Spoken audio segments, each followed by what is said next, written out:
Good evening. I wanted to thank everyone for coming. We are running just a few minutes behind, so thank you for your patience while we finish getting set up. We will start momentarily.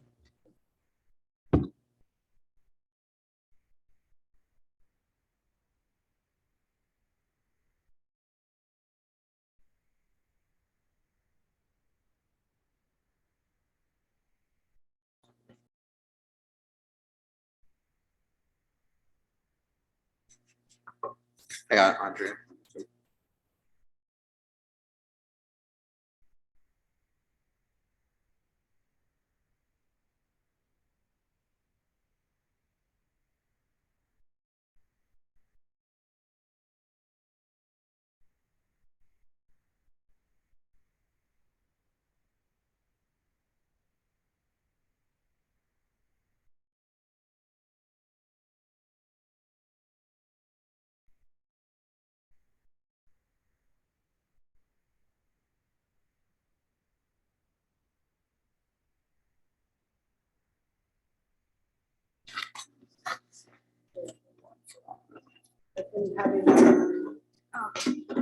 This gives it feedback to Kara.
It's me.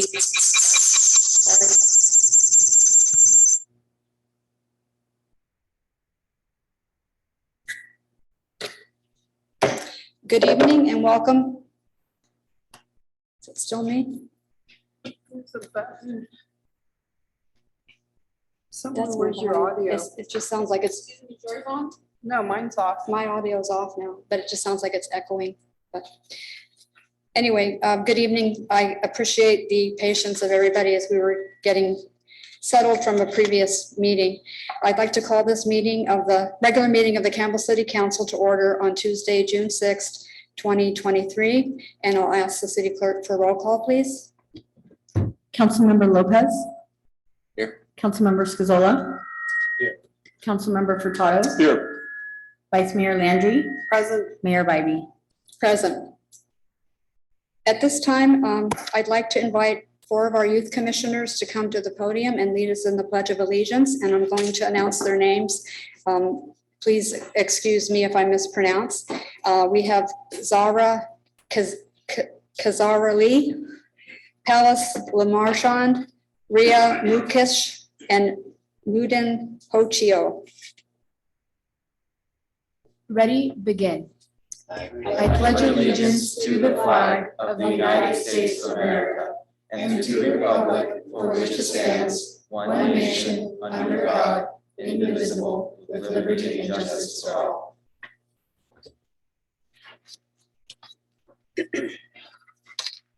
And I'd like to come down and present you with a certificate for leading the pledge.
Thank you. And now this, we will proceed with item 1, which is a presentation by the Youth Commission regarding their 22-23 work plan accomplishments.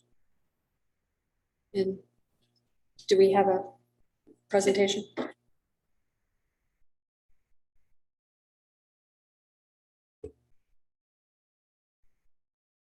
Good evening. My name is Zara Kazarli. I'm the chair of the Youth Commission. And my name is Palisa Marshan. I am the co-chair of the Youth Commission. And today we will be presenting our term at a glance 2022-2023. Next slide. This is our 2022-2023 team. We are comprised of 13 teams with multiple different middle schools and high schools represented. Next slide, please. Our first event of the year was Pizza and Politics, which over 50 people attended. This event was a multi-city event, which we hosted in collaboration with the Youth Commissions of Saratoga and Cupertino. We also had mayors from all 3 cities serve on a panel, as well as Fremont Union High School District School Board candidates serve on a separate panel, and students were able to ask questions and engage in their communities at this event. Next slide. Another event that we were able to host was our teen movie night. Over 40 teens attended this event, and we also had a canned food drive, and teens were able to bring canned goods that we donated to Second Harvest Food Bank, and they were then entered into a raffle prize. This brought teens together to relax, unwind, and enjoy a movie with their friends. Next slide, please. We also hosted the Teen Job Fair, which over 120 plus people attended. We had a lot of small businesses there who were able to present job opportunities to teens who were able to find jobs for the summer and during the year. Next slide. One of our final events this year was our social study space. We had around 21 teens attend, and we partnered with Love on a Leash, which provided therapy dogs and therapy animals. This gave students a place to study with their peers, and coincidentally, the March power outages happened to be around this time, so this gave students that were affected by the power outages a place to study. Next slide, please. Throughout the year, we also published a series of social media posts titled We Love Campbell, and this campaign highlighted parks, historical landmarks, and fun things to do around the city of Campbell. We created this social media campaign in order to bring awareness to all of Campbell's wonderful treasures. Next slide, please. We also engaged in the community a lot. We went to the State of the City. We helped with the Oktoberfest Fun Run. As you can see, we were Santa's elves at Storytime with Santa. And we also helped decorate a room in the Ainsley House. We helped hand out medals and water at the Valentine Fun Run. We also helped with the Campbell Recreation Summer Open House. And most recently, we were able to be a part of the Bunnies and Bonnets Parade in downtown Campbell. Next slide, please. Thank you very much for your time. We really appreciate being part of the Youth Commission this term and serving the youth of Campbell. Thank you. Thank you. Great, thank you very much. And do we have some council comments? Councilmember Furtado? First of all, I'd just like to say thank you very much. Thanks for taking an interest in the city, for learning about city government and some of the things that we do, but likewise learning and participating in a number of community events on your own. And we appreciate that very much. It sets a good example for your classmates, and hopefully it's been enlightening to yourselves. And I just want to say thanks very much. Vice Mayor Landry? Yes, thank you. Really a deep, heartfelt thank you to you guys to be so young and to be so engaged. Oh, sorry, I get choked up very easily. But to be so engaged at your age is so wonderful to see that Campbell has a bright future. And I've been engaged with you guys over the years with the different commissions. And I think it's absolutely wonderful, all the things that you do. I mean, just listing all the events that you were part of. And unfortunately, I missed the politics and pizza this year, but make sure that I'm invited next year. Thank you. Councilmember Lopez? I could agree more with everything that's been said, but I'll just add a couple of things, which is that we learn a lot from you and the city does. And so that's why I'm always grateful for your participation, because you bring in ideas and ones that us or, staff might not think of otherwise. So that's what's so valuable. We appreciate having you. And you'll hear a lot that youth are the future, and I absolutely agree with that.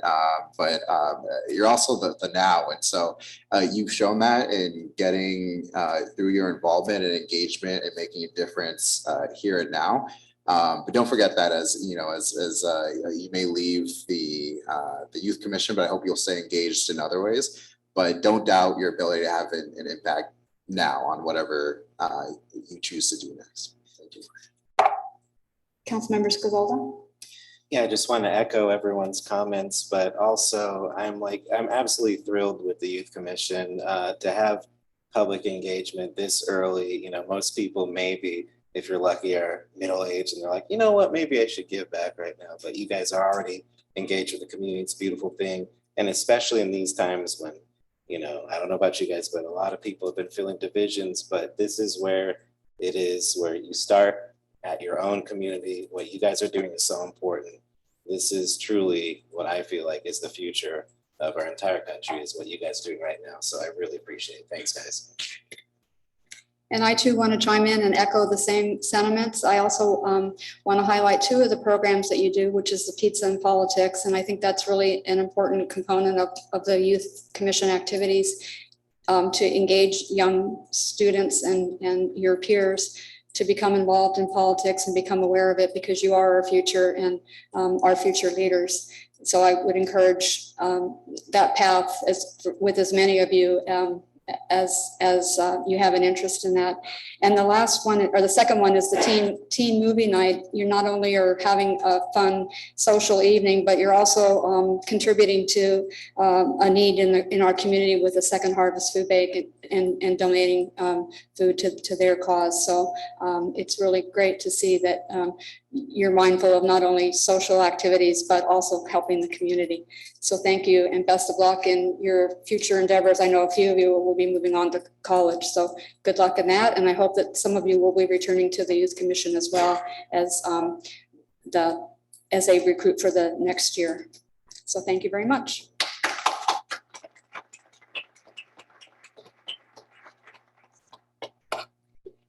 Okay, so we'll move on to communications and petitions, and we do not have any tonight. The next item is oral requests. This portion of the meeting is reserved for persons wishing to address the City Council on any matter not on the agenda. Persons wishing to address the council are requested but not required to complete a speaker's card. Speakers are limited to 2 minutes. The law generally prohibits the council from discussion or taking action on such items. However, the council may instruct staff accordingly regarding oral requests. And I do have a couple of requests this evening. The first one is Anthony. I'm sorry, I can't. I'm not sure the last name. Maybe you could state it when you come up to speak.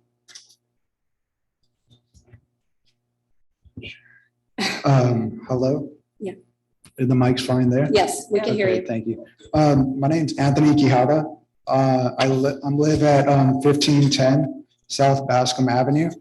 That's across the street from the Creekside Business Mall next to eBay.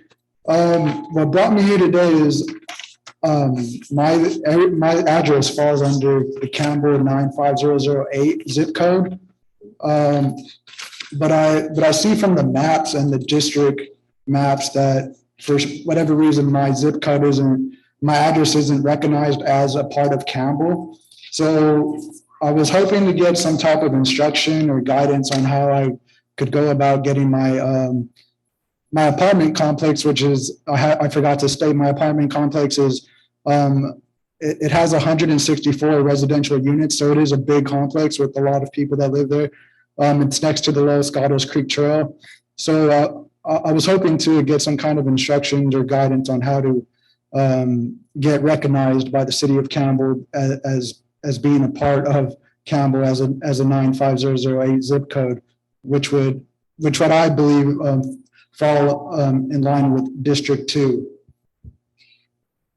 Thank you very much. As I stated at the onset, we really can't take action on it, but what I'll do is refer your information to our building staff and have them follow up with you. It is a mailing address issue with the Postal Service, so I'm not sure that we'd be able to accommodate a change in the location, or that they would be able to give you ideas on how to correct the problem. Okay. I'm going to just chime in real quick. I'll give you a little history here. Back in the day when Campbell was unincorporated and a large part of the county was unincorporated, it was your closest post office was your zip code and your mailbox. And so 95008 was the Campbell Heritage Post Office. And when the city incorporated, they only incorporated certain parts of the city. So you still have the same zip code. I get in this argument with people all the time. I live in Campbell. No, you don't. But it doesn't mean we're not here to help you. So I just giving you a little history. And as the mayor said, it is a higher level beyond us as a city council. It's, reaching out to the state legislators, the things that maybe could do to remedy. But I count you part as Campbell.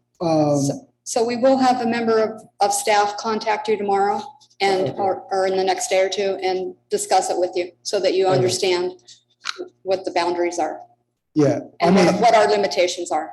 Yeah, I understand that. I mean, I would like it corrected either way, one way or the other, whether that be moving it to San Jose or, yeah. Okay. So thank you. Thank you for taking the time to come. And then I have 3 additional speakers who are here to speak actually on an item that's not on the agenda tonight. We have one component of Measure O tonight, which is the library. And these speakers wanted to talk specifically about the police department component of Measure O. And so I'm going to allow them to speak under oral requests. And the first person is Matthew Ryan. Thank you, Madam Mayor. My name is Matt Ryan. I'm the current president of the Campbell Police Officers Association. Our Vice President, Lee Heitzman, and our Secretary Treasurer, Derek Hong, were also scheduled to speak tonight, but they've graciously yielded me their time with your permission. I have a brief statement that runs just over, a little over 4 minutes, if that's Go right okay. ahead. Thank you very much. While I understand the need for prudent financial management, compromising the size and scope of the new police facility would be a grave mistake with far-reaching consequences for our police department's efficiency and our community's safety and well-being. More than 4.5 years ago, the citizens of Campbell passed Measure O with nearly 70% of the vote. The POA was instrumental in helping get Measure O passed, as we walked all the districts in Campbell, passing out informational pamphlets and speaking directly to residents about the need for the proposed measure. With that being said, I'd like to bring your attention to the exact language in the ordinance related to the Measure O project, which is what voters were promised when they voted yes. Section 3 of the Measure O ordinance states that the improvement shall include, without limitation, a new police operations building and 911 emergency dispatch center that would remain fully operational during a disaster, would be seismically safe, would utilize up-to-the-date crime-fighting technology, and be able to adapt to future needs resulting from new technology and operational standards. The last portion of that section refers to the future needs the PD will require as a result of new technology and operational standards.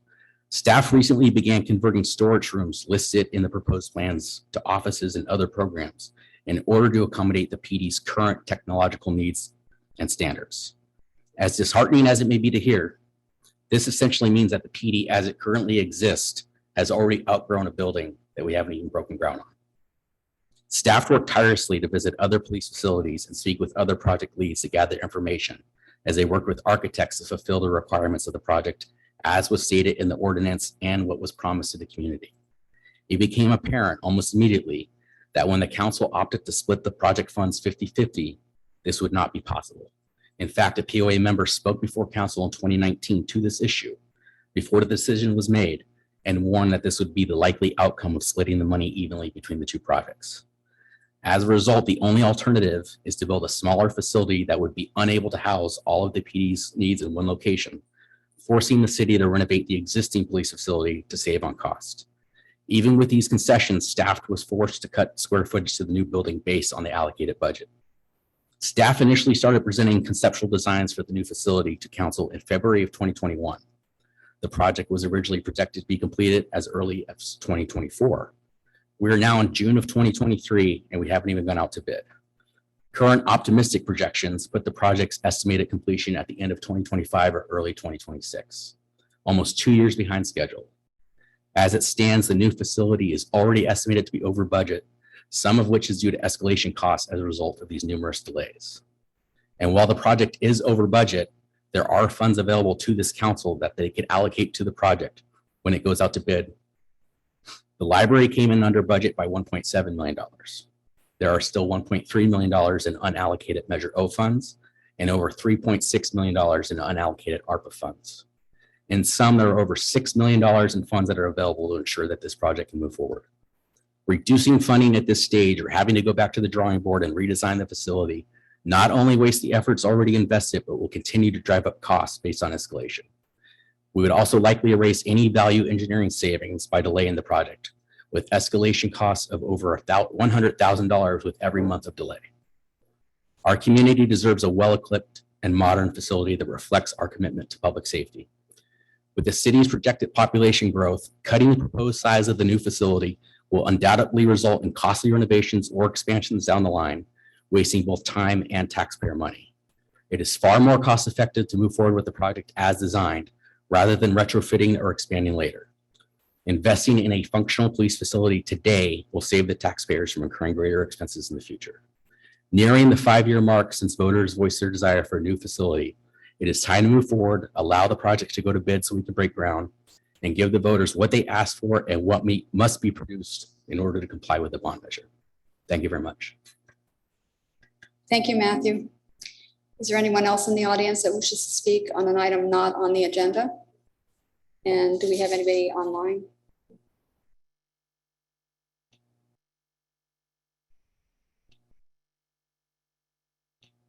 I don't see anybody. Okay.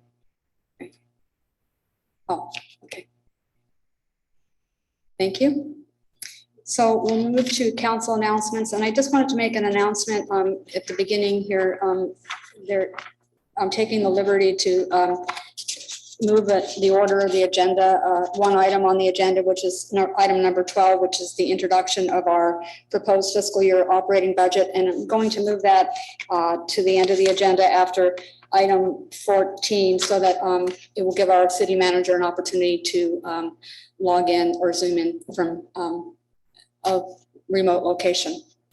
And I'll proceed with announcements at this point. Community Development was notified by the State Office of Housing and Community Development that the city's housing element was officially certified on May 30th, 2023.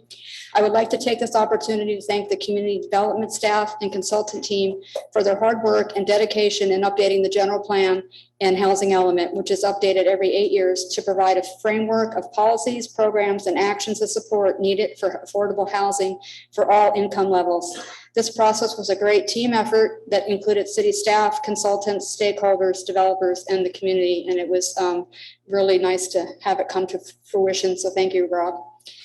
Attention residents and business owners. The city is currently evaluating its economic development strategy and is seeking input from businesses and residents. Please take the 10-minute online economic development survey to share your views and thoughts about our city.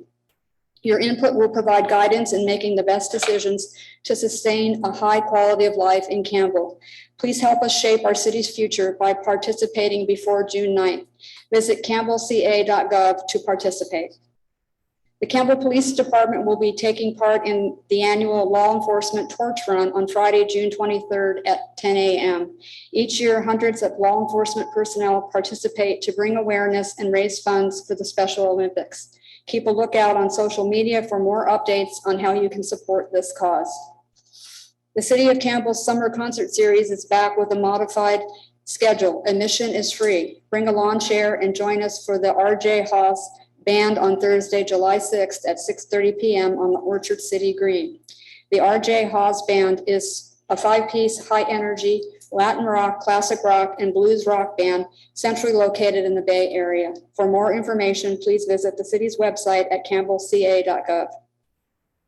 The Adult Center is offering the AARP Smart Driver course. Upon completion of the driver course, older adults age 55 and up may be eligible for a multi-year discount on auto insurance. Additionally, the course teaches proven driving techniques to help older adults and their loved ones stay safe on the road. For more information about this course, please visit campbellca.gov. So now we'll move on to the consent calendar. All matters listed under the consent calendar are considered by the City Council to be routine and will be enacted by one motion. There will be no separate discussion of these items unless a request is made by a member of the City Council, staff, or a member of the public. Any person wishing to speak on any item on the consent calendar should ask to have the item removed prior to the time the council votes to approve. If removed, the item will be discussed in the order in which it appears. Are there any council members, staff, or members of the public that would like to pull an item from the consent calendar? And I don't see anybody online. So if that, with no one wishing to speak, I'll entertain a motion to approve items 2 through 11.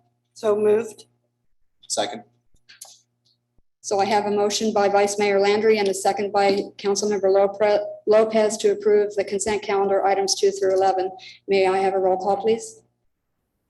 Councilmember Lopez. Aye. Councilmember Scazola. Aye. Councilmember Furtado. Aye. Vice Mayor Landry. Aye. Mayor Bybee. Aye. So we'll move on now to new business, item 13, which is the purchasing system organizational assessment. And our presenter is our Finance Director, Will Fuentes.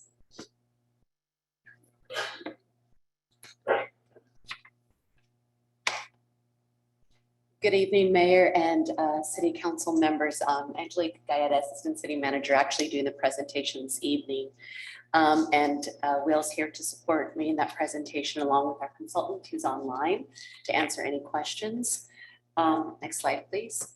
So by way of background, this review of the city's purchasing processes was a fiscal year 2023 work plan item. And the city retained Baker Tilly, formerly Management Partners, to conduct the review, which was an analysis of our purchasing practices, policies, and procedures to better understand best practices and appropriate staffing models. This resulted in a 6-month comprehensive review that included numerous interviews and small group discussions across all 8 departments, a review of existing policies and procedures, as well as our municipal code, analysis of purchasing transactions, evaluations of purchasing positions and structures of peer agencies for best practices, and then also the development of both a purchasing system organizational assessment and a purchasing review draft implementation plan. Next slide, please. Major observations that the consultant came away with are shown there on your slide and include the need for a purchasing subject matter expert, the absence of a decentralized procurement system, varying practices across city departments, absence of oversight to ensure compliance with our policies and procedures, some inconsistent and or outdated policies, an absence of automated system, and a need for training of all staff that participate in processes for purchasing. The consultant also made a number of recommendations, including improvement of our systems and addition of staff. And those are detailed in the report that you were provided. Our staff recommendation is that the City Council receive the consultant's report and not take any additional action at this time. Although the report does include a recommendation for adding positions, staff is recommending those be deferred until at least fiscal year 2025. This will provide staff with the opportunity to first look at the inconsistencies between our municipal code, our city policies, and our city procedures, and try and bring updates to the council to align those. Also looking at any bureaucratic processes that don't lend themselves to streamlining for our staff. Looking at the forms that we're using now to determine if they're outdated and paper systems to be replaced by automated systems. And then of course, the training needed to ensure consistent practices across the city. Once done, the staff will have a better sense of what systems and staffing would be needed for oversight of the new purchasing program that we would recommend and bring back to the city council. And with that, we are happy to entertain any questions. Again, our finance director, Will Fuentes, is here, as well as Pete Gonda of Baker Tilly. Thank you. Thank you very much. Angelique, any questions of council? Councilmember Furtado? Yes, I had a few questions and comments. First of all, I thought the report was very good in the analysis and so on.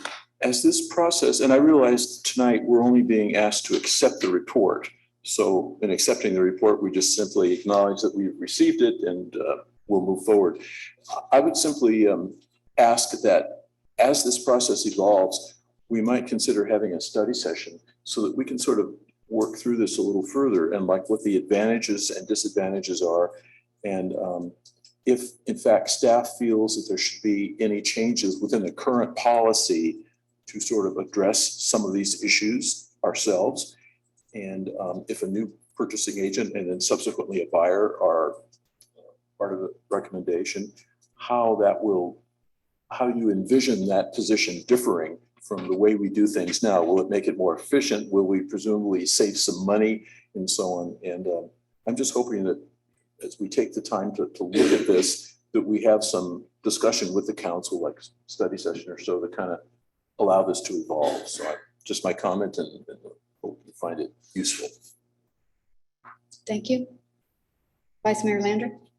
Yeah, I want to thank the staff and Will and Angelique and our consultant for preparing this report. It's always good to every now and then to evaluate our processes and procedures to see where we can be more efficient, and especially as rules and laws change over time, how that affects our purchasing process. So I look forward to having you come back and bring back the assessment that you're going to spend this time doing. And I would concur with Dan Furtado that a study session may be helpful, not necessarily right away, but come back and report to us what you said you're going to, all this work you're going to do, so that next year when our budget comes forward, we'll be able to have an educated assessment of a new employee.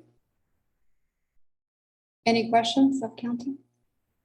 Any questions of the public? I don't see anybody online, so I'll bring it back for any further discussion. Councilmember Lopez. I also appreciate staff bringing this forward and the measured and strategic approach to implementing the recommendation. So I'm glad that we're taking action or would be discussing and considering that, I should say. I'm not, with respect to my colleagues, I'm open to the idea of a study session. I'm not convinced right now that's the approach, but whether it's a regular meeting or a special meeting, I trust and hope that it'll be with the appropriate information, amount of time, discussion, and time frame where we can make a strategic, holistic decision. We really appreciate across the organization how we're getting smarter and more streamlined and effective operationally, which may not be flashy, but as the report highlights, is really important for being effective. So thank you. Councilmember Scozola. Okay. And I just want to add on that I do appreciate the work of the consultants. A lot of effort went into it. And I wanted to add a little bit of historical perspective from someone who's been around here for quite a long time, in that the recommendation is now to go back to a centralized purchasing system. When I first was hired at the city, it was centralized and it got moved to a decentralized system. So at the request of departments who wanted to do their own purchasing and for better oversight and a greater distinction of roles between to provide a better checks and balances. So it's interesting to see how things evolve, and what started in the beginning is now coming around full circle. And I think the study has identified several areas that need improvement, updates to policies, and really a better definition of roles and responsibilities. And so, and training that's needed when we have long-term employees that leave, their institutional knowledge leaves as well. And so the new people that are coming on are kind of stumbling and fumbling, trying to figure out what to do. So I think in the meantime, before we get to the point where we're going to make a decision about hiring new staff, we have some areas that we can improve upon in the meantime. So again, thank you for the work that went into the study. Now we'll move on to item unfinished business, item 14. Before we proceed, I noticed that we did not include the desk item in the motion to approve the consent calendar. So I think that we should probably, for the record, take another vote on the consent calendar.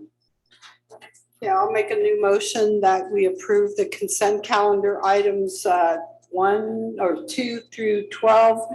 Sorry, let's start over. 2 through 11, and that we include the desk item for item number 9. I'll second. So we have a motion by Vice Mayor Landry and a second by Councilmember Lopez to approve the consent calendar, including the desk item. Councilmember Lopez. Aye. Councilmember Scazola. Aye. Councilmember Furtado. Aye. Vice Mayor Landry. Aye. Mayor Bybee. Aye. And again, I apologize. That was my oversight on that action. Do Yes. we need to take a motion action on item number 13? We don't. I don't believe so. It's just to accept the report. Oh, okay. Am I We don't have to correct? accept it Right. officially. Oh, thank you. Sorry. No problem. And we'll proceed. Welcome, City Manager Leventhal. I think we'll proceed as planned with item 14, which is the approval of the plans, specifications, and estimate and authorization for the Public Works Director to solicit bid proposals from the list of pre-qualified contractors for the Measure O Library Renovations Project number 23-SS. And our presenter is our Public Works Director, Todd Capurso. Welcome, Todd. Thank you very much, Madam Mayor. Everybody's familiar with Measure O, so I won't overdo the background, but as you all know, the Campbell Library building is approaching 50 years old, if it's not quite there already. And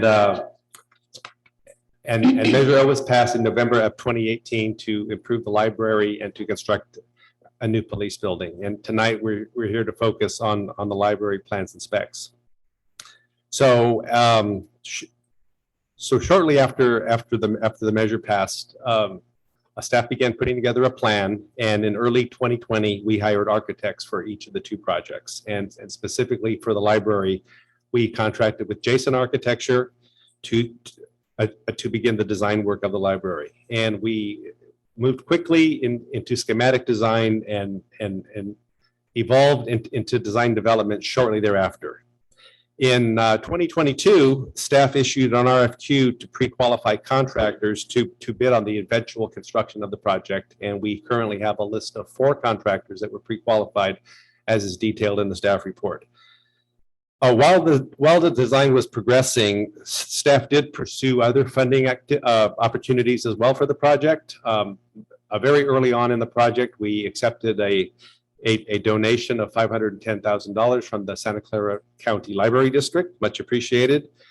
We also applied for a grant from the state of California through the state library for $4.7 million, and we were fortunate enough to be awarded that.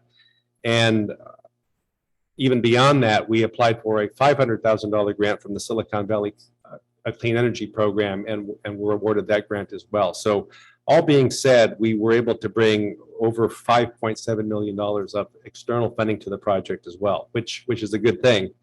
But as a result, we were doing some design work, and we were working with our original budget, trying to confine to what we thought were the constraints. Once we came upon the additional funding, which is a good thing, we did have to kind of take a step backwards and allow for some redesign. And with that, we brought some elements of the project back in, which had earlier been eliminated. Shortly thereafter as well, we did hire Griffin Structures as the city's construction management firm, overall construction management firm for Measure O. And part of their early charge was to conduct a constructability review of the plans and specs for the library project. And they did participate with us in the council study session where we discussed the project with the council on April 4th earlier this year. And some revisions that resulted both from the constructability review and from the council comments that night were reflected in plan updates at that point. So at this point, the plans and specs have been through all appropriate plan reviews and permitting processes, and we believe they are ready for approval. We are happy to take questions and have discussion with the council tonight, but before doing so, I would like to introduce the project team. We have Abdullah Ahmed, I think in the back row of the council chambers. We do have Abraham Jason from Jason Architecture, who is on the line tonight with us. From Griffin Structures, we also have John Hughes and Lance Solomon that have been part of our construction management team. And I'd also like to give a little shout out to our late arriver this evening. Our city manager, Brian Leventhal, has also been in a lot of those discussions with us as well. So it certainly has been a group effort. And with that, happy to answer council questions. And we may shift where the questions go, but we're all here to help address those. Thanks, Todd, and welcome to our consulting team, both in-house and online. And so I'll open it up with the council for any questions at this point. I'll just ask a brief question. With respect to the Jason Architecture, they were responsible for designing the basic plans for the library, as I understand it, and so on. At the point in time when they then referred it to their subcontractor, if you will, Mack and Associates, am I correct to assume that it's that organization then that actually assigned what they believe, based on their research and knowledge and so on, what they believe the costs of various elements would be to sort of create then the bid set document that the qualified agencies would use to sort of compare what they believe to be their costs and labor and things of that nature? I just want to make sure I understood that the distinction between the two organizations. Yes, so Jason Architecture is the architect that we've contracted with to do our design work. So basically, the plans and specs that you see is their work. They have a subconsultant called Mac 5, who is their cost estimator. And the cost estimating firm has done a variety of cost estimates at various check-in points of the project. We did one as early as, I believe, 30%. We did one at 60%. And now we're doing one at hopefully 100%. And yes, the cost estimate has changed over time. There has been escalation. There have been changes to the scope of the project. I think most recently you would remember that we did a contract amendment with Jason Architecture to bring some elements back in that we thought we could afford, so to speak, as a result of the grant funds coming forward to the project. So Mac 5 is the cost estimating firm that works for Jason Architecture as a sub-consultant. And the current cost estimate that you have in the packet tonight is based on the final plans that were produced by Jason Architecture.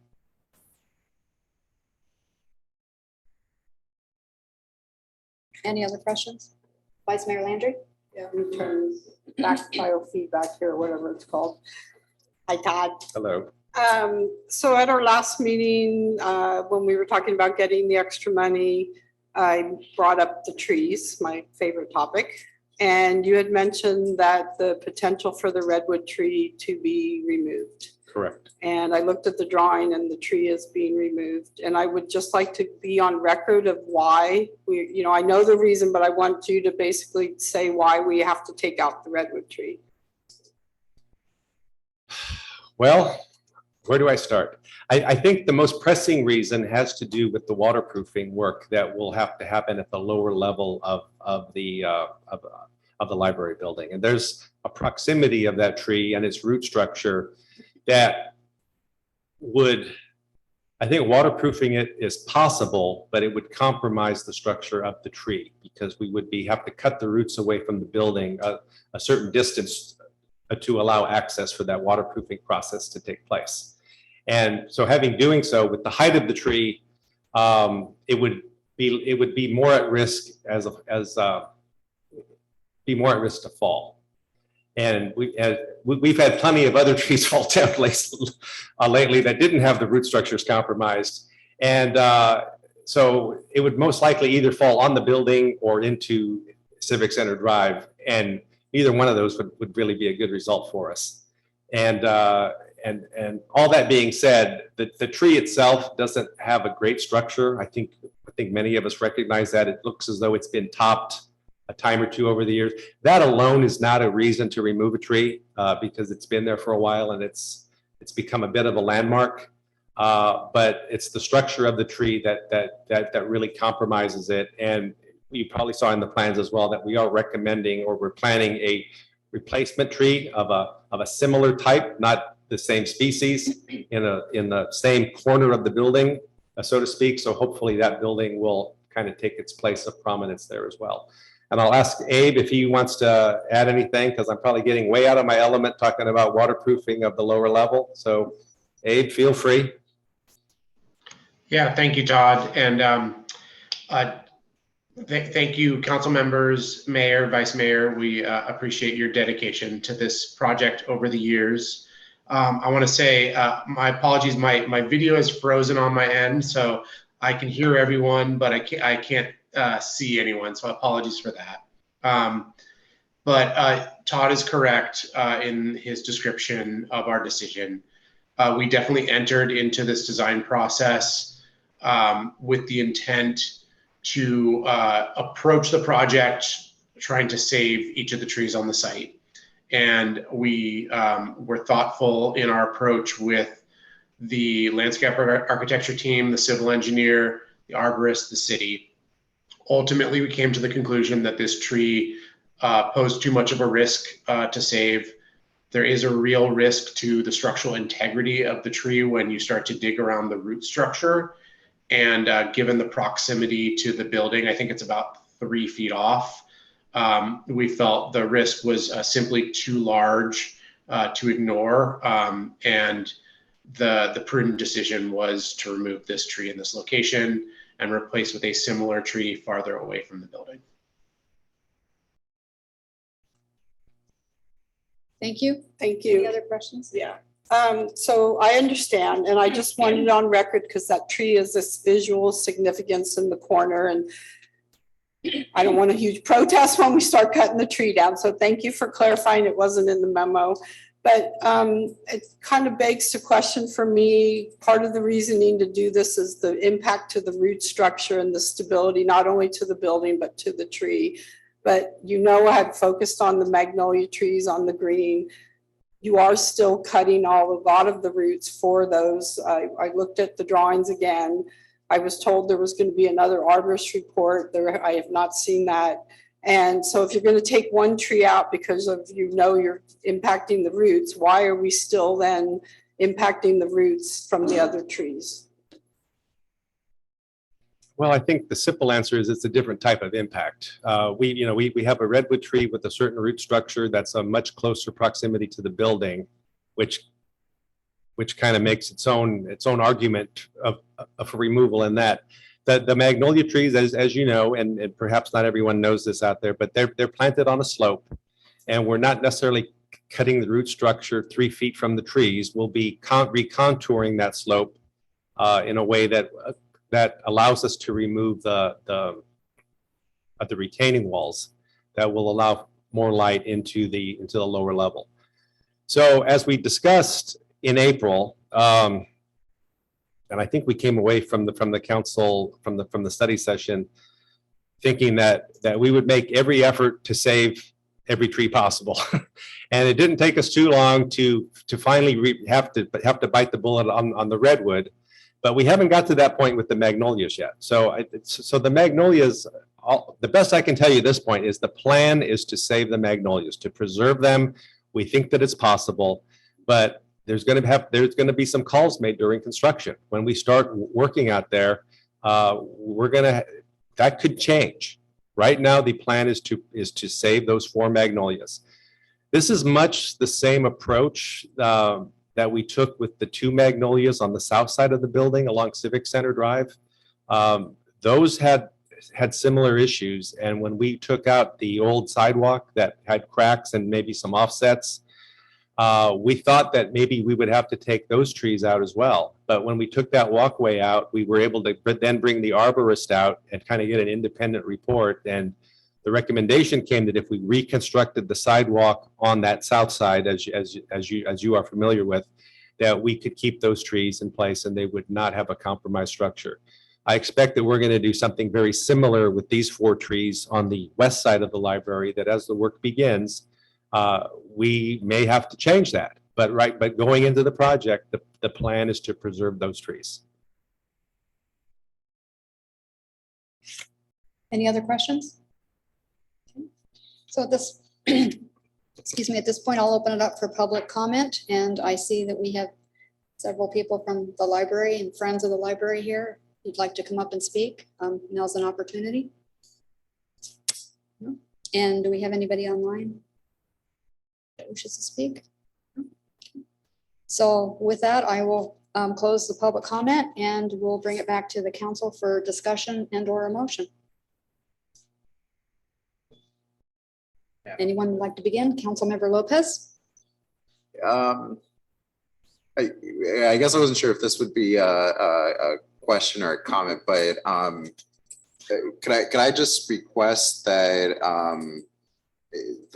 when we get these kind of updates, that we, for example, in this one, that we get a little bit more of a breakdown of where the escalation is coming from in the memo itself. I know the attachments provide a little bit more detail, and I've looked at that, and I don't have specific questions or concerns. It's just helpful to get that context as a good breakdown of the additional funds we got. So I would just make that request. Yeah, that's a great point, and apologies for not including that breakdown in the report. I can tell you, I mean, without getting too specific, I can tell you this. As you know, we brought over $5 million into this project, and we didn't add $5 million of elements back into the scope. We probably added about $1.5 million at best. And all that being said, we're projected to come in 1.7 to 1.8 under the projected, under the expected estimate. So that just shows you that the vast majority of that extra money was kind of taken up by escalation. So there's probably $2.5 to $3 million in there of escalation. We can certainly get that number back to the council after the fact. We can give you a more precise breakdown, but certainly there was escalation, and that's kind of what we're wrestling with. But the conversations that we had with our design team earlier today just kind of reinforced that all the numbers that we have at this point is an estimate, and there will be no substitute for going out and bidding the project to see where we truly are in today's market. Yeah, and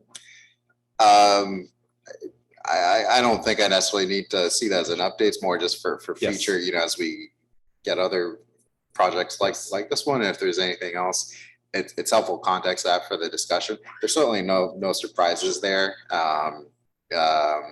And so, that gets me to my next point, my main point, which is that it's fantastic that, of course, that we're coming in under budget, and able to add these things and cover the significant costs of escalation that are impacting every single project out there. So that work is greatly appreciated.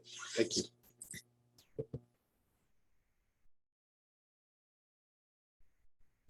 Yeah, sorry. Oh, I just wanted to make a couple comments real quick. I absolutely adore the fact that we're under budget. That's fantastic. How often does that happen, especially these days with the cost of everything going up? So that's amazing. And also about the trees, if those magnolia trees do die, I just have my own 2 cents. Why don't we plant a little orchard city? We could put some more new trees in there, little fruit trees. That'll be fun for the kids and a little bit of history. I don't know. That's just. Thank you. Councilmember Furtado. Thank you. Well, first of all, it's good to see this project finally come to fruition. We're at the stage now where we could go ahead and bid it and plan in a more definitive way for this project. I think it's great. And it involved, as everyone knows, a lot of discussion, a lot of review, but we also owe appreciation to the county library system for the support and grants that we received, and likewise the state library system. and the other grants that we applied for, energy grants and things of that nature. I think that's very helpful to us.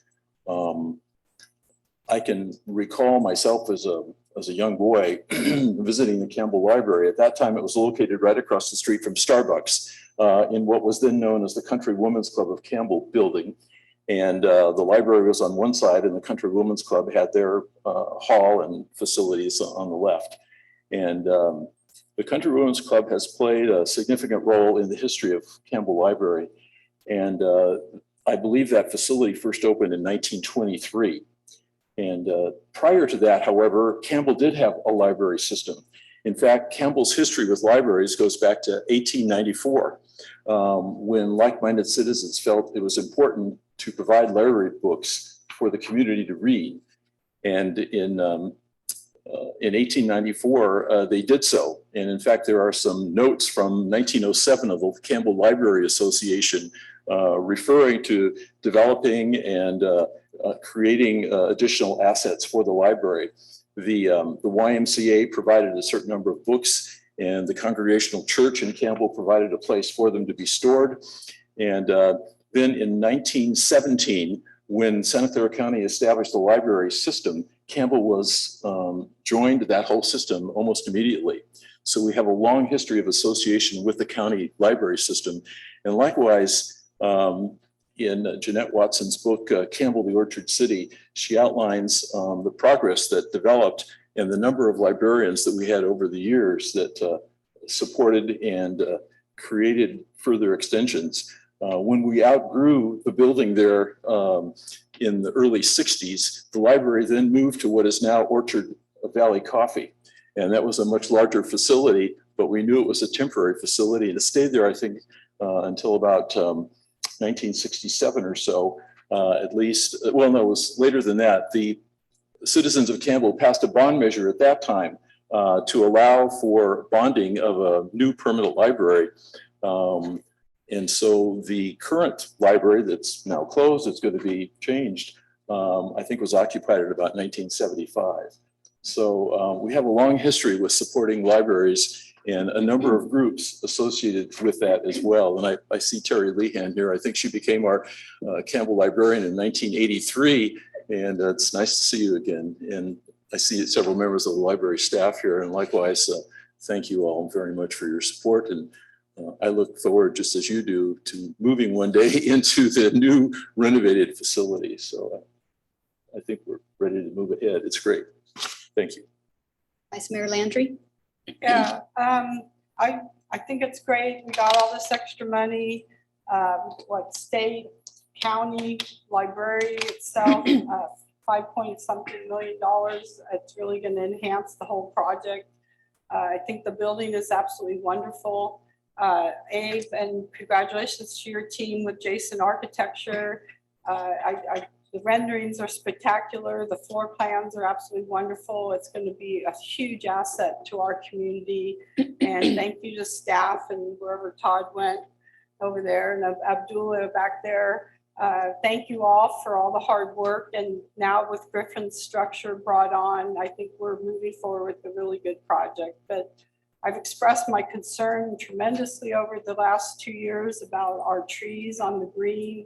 It sets the framework for the orchard to the Ainsley House. They were in decline. Staff went to a lot of effort to make them come back, to revitalize, injection fertilization. I don't remember everything they did, but they're finally recovering and looking great. And it's unfortunate that there is this potential that we're going to impact the trees. And I have expressed my concerns that I think there could have been different things to help save them and not impact them. And I am disappointed that we haven't gone to absolute heroic efforts. It's in our strategic planning about sustainability to preserve our tree canopy. I understand about the redwood tree. I was one of the first people that said, save the tree, but after very technical assessment that tree is damaging or potentially going to damage the building. If we don't, the tree itself could be damaged. So I understand completely that the redwood tree has to go, and there is a replacement. It's a 72-inch box tree, which means it's going to be very large. when it's installed, but I do not support what's going on with the other trees, and I will approve the project to make sure it moves forward, but I will not support that part of the project. Thank you. And I just want to conclude with the fact that I really appreciate the work that our project team has done, working in conjunction with the library, and the efforts that the library and the county have sought additional funds and grant funds to help with the project. To me, it's been a great, I know it's been a challenging project from many perspectives, but I really do appreciate the collaboration that's gone back and forth, and everybody willing to listen to one another so that most concerns can be met. So I do appreciate that. And I also am happy to see that we are under budget. We'll keep our fingers crossed and see what those bids reveal when the bids are open. So with that, I will entertain a motion from the council. I'll make a motion. I'll make a motion that the city council adopt a resolution approving the plan specification and estimate, PES&E, and authorizing the public works director to solicit bid proposals from a list of the pre-qualified contractors for the Measure O Library Renovation Project number 23SS. Second. So we have a motion by Vice Mayor Landry and a second by Councilmember Furtado to move or approve the staff recommendation. Roll call, please. Councilmember Lopez. Aye. Councilmember Scazola. Aye. Councilmember Furtado. Aye. Vice Mayor Landry. I support the project moving forward, but I do not support what's going on to the trees. Mayor Bybee. Aye. Thank you. Okay, now we'll move back on the agenda to item 12, which is and thank you all for coming for the item. I appreciate it. Item 12 is the introduction of the proposed fiscal year 2024 operating budget and 2024-2028 5-year capital improvement plan. And our presenter is City Manager Brian Leventhal.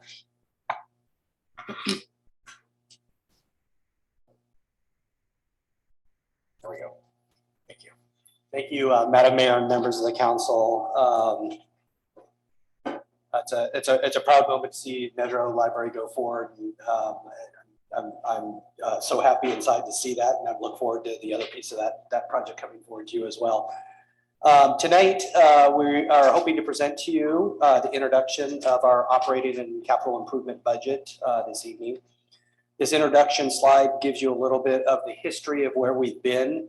As the council's aware, we start this process with setting council priorities, which are intended to reflect the interest of the council and the feedback the council members are getting from the community and what's important for us to consider as we begin to develop our budget and our work plans.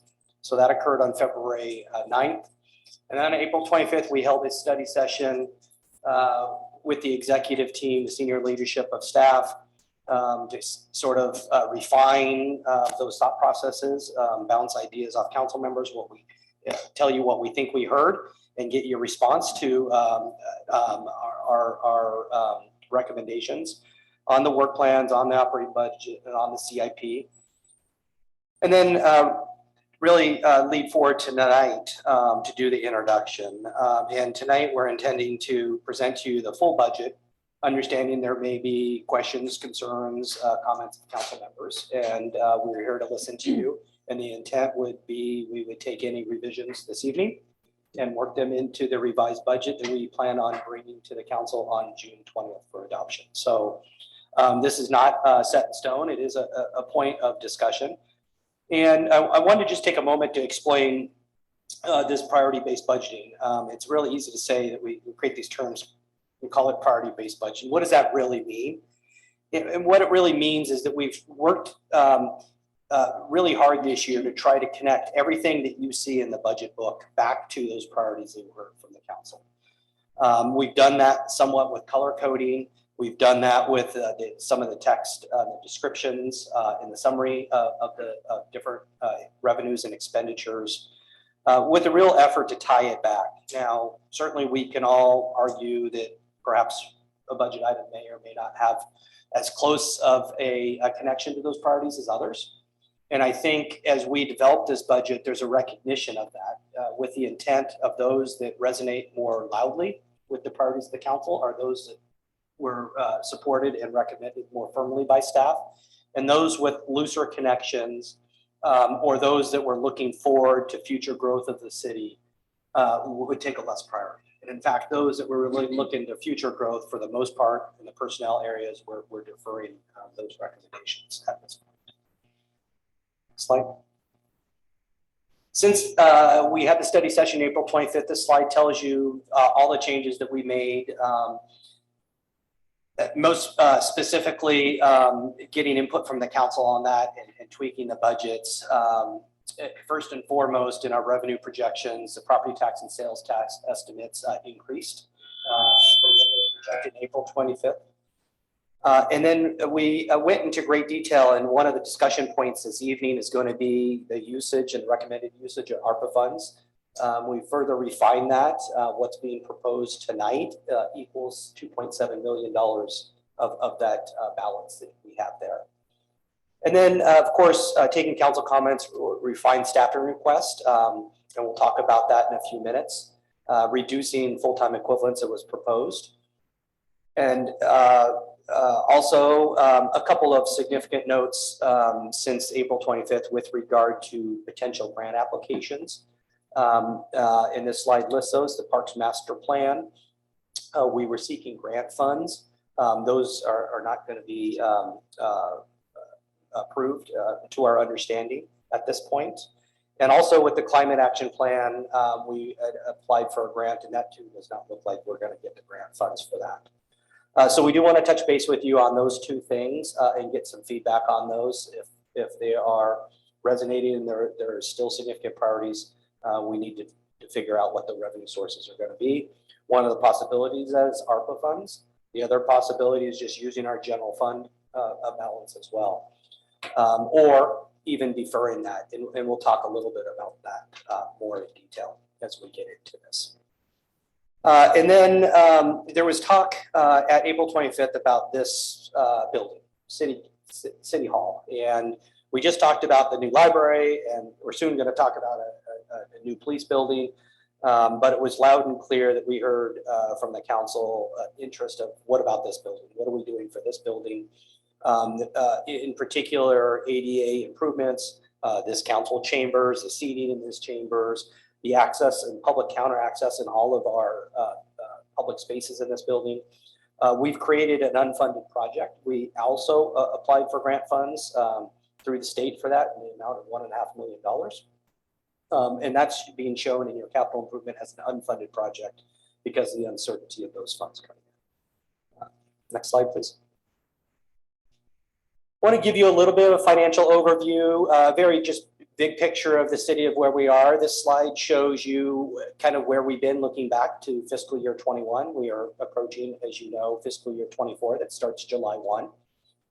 And that last column that you see in that table shows a percent change. That percent change percentages is comparing the fiscal year 2023 estimate to the fiscal year 2024 proposed. And you can see those changes, revenues increasing by 3.3% and expenditures by 3.8%. And the slight surplus that's created from the proposal here of about $200,000. So we are in a good place with this budget proposal before you tonight. That $200,000, as I said, is more than a balanced budget and gives us a little flexibility to fund additional projects if the council wants to, or to leave a proposed slight surplus in the budget because, as we know, the fiscal year moves on. Things may change, revenues may not be as projected, or expenditures may exceed what we've projected. So we think it's prudent. We wanted to bring a budget to you that not only was budget, but was positive. And that's what this table shows. The bullet point underneath talks to you about what some of the major factors are in contributing. And we can talk a little bit. I've heard questions from council members trying to understand how we use grant funding and how we use the ARPA funds And in essence, they're funding expenditures you probably wouldn't otherwise be able to afford. And so in particular with grant funds, we fund those expenditures upfront and we get reimbursements after the fact. And same with ARPA. We're essentially creating projects to fund using ARPA money that we may not otherwise have funds for, which explains some of the expenditure growth that you see in this chart. I want to talk a little bit, just step away from the numbers a little bit and just talk about the approach. As I introduced this, I talked about the desire to really link these to the strategy, to the priorities of the council and the community. It really, in my mind, articulates the high level strategies for our staff and everything that we did. And we're going to talk about one-time expenses in the budget. We're going to talk about reoccurring expenses in the budget. We're going to talk about personnel requests in the budget. All of these strategies were applied to those discussions and provided us a mechanism to be able to make recommendations for some things and to defer other things. And we'll talk about that. One of the things this budget, I think, does a great job at is it's clearly articulating what's being funded and what isn't being funded. And we heard loud and clear from the council in the priority setting the need to get that feedback from staff. We heard council say to us, staff, we're giving you a lot. We're asking you to do a lot. Go digest it. Tell us what we can afford and what we can't afford, what we have staff capacity for, and what we don't have staff capacity for. And as we get into this discussion, we can really articulate those things really clearly. And you should be able to articulate those things really clearly when you get questions from a constituent asking, what aren't you funding personnel-wise? What are you funding? What are you deferring? What are you funding ARPA with? And the staff report, the transmittal letter for the budget goes into great detail for all of those. And we can certainly discuss those this evening. I'm not going to read each and every one of these budget strategies as I had the slide up here. I'm guessing you've probably read those already by the time I've gotten to this point of my comments. But really just the hierarchy of how we've made the decisions. And as we talked about those one-time expenses, the reoccurring expenses and the personnel requests, we've applied this strategy. And that what you get as a result is the proposed budget that's in the packet this evening. As I kind of led into those different discussions, here is a summary of them. So I spoke about one-time request, the recurring request, and the staffing request. This is a summary chart.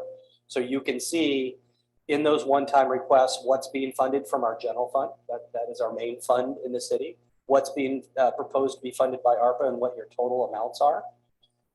And then separately, as you go to the bottom of this slide, you can see just separately added up what we're proposing all together with all the ARPA funding, not just spread out in each of those categories. And we're going to have a separate discussion on the ARPA funding and talk through some of those projects.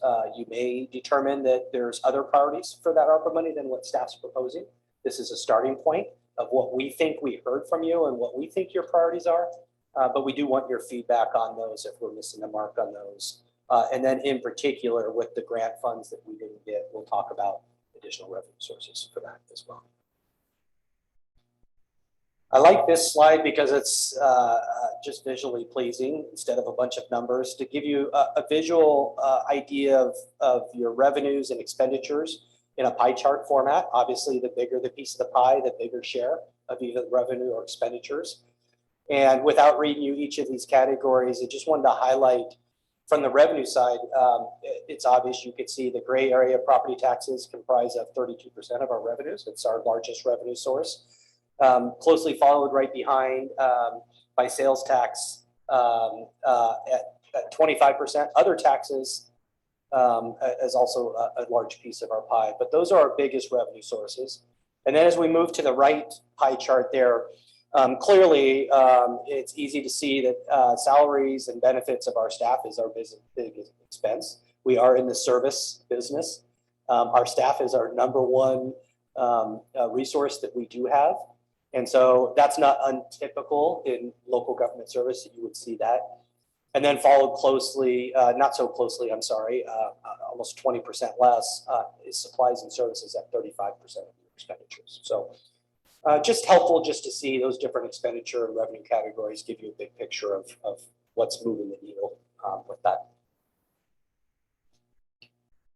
And I'm going to turn it over to our finance director to talk to us a little bit about the numbers and our projections here.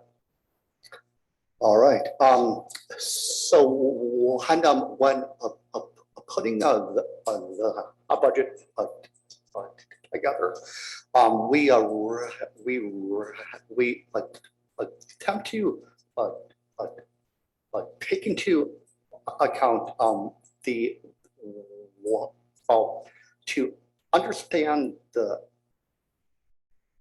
impacts of current budget decisions today, to help to ensure that will also be able to pay for those expenses down the road. So, you know, if we take on a new one-time or recurring or personnel expenses today, are we also able to cover those expenses down the road? So we do go through a great deal of data, on our income and our expenses, and taking into account current trends. Again, also the current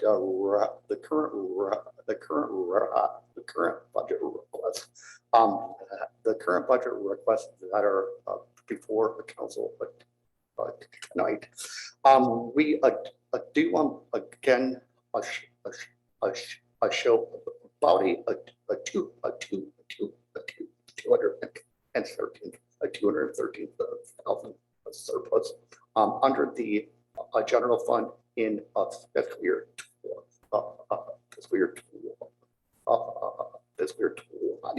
24. It does change to a slight deficit in fiscal year 25. Just based upon growth, expected growth, but also what we know to be true, the projections are only as the data and the info that go into them. They can change based upon things that are under our control. I think that COVID, certainly taught us that there can be unexpected changes, but based upon what we know today, the budget proposal that's currently before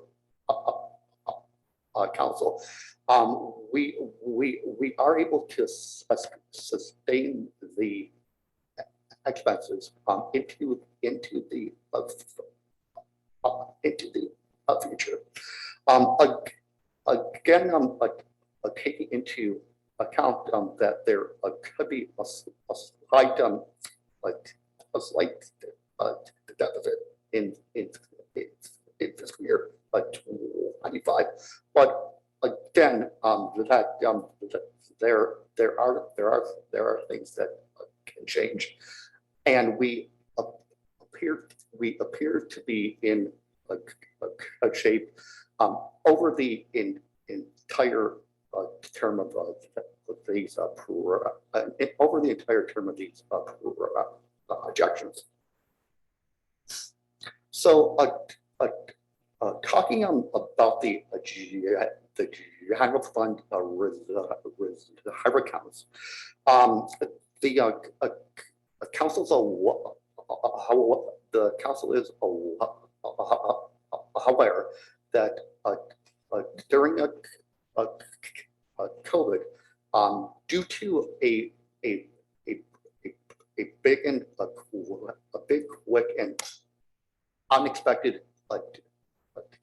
downturn in our income streams, that we did draw about 3 million in total from our emergency matter accounts. We're still attempting to refill our reserve accounts, so that we are able to meet the council targets. But although we're currently under targets, although we're projected to be under the targets all of the way through the term shown, we're still expected to be about 24 to 30% under our reserve accounts in a total of our general fund expenses. Typically, it's best to keep it about a 16% for 2 months of expenses. We're still over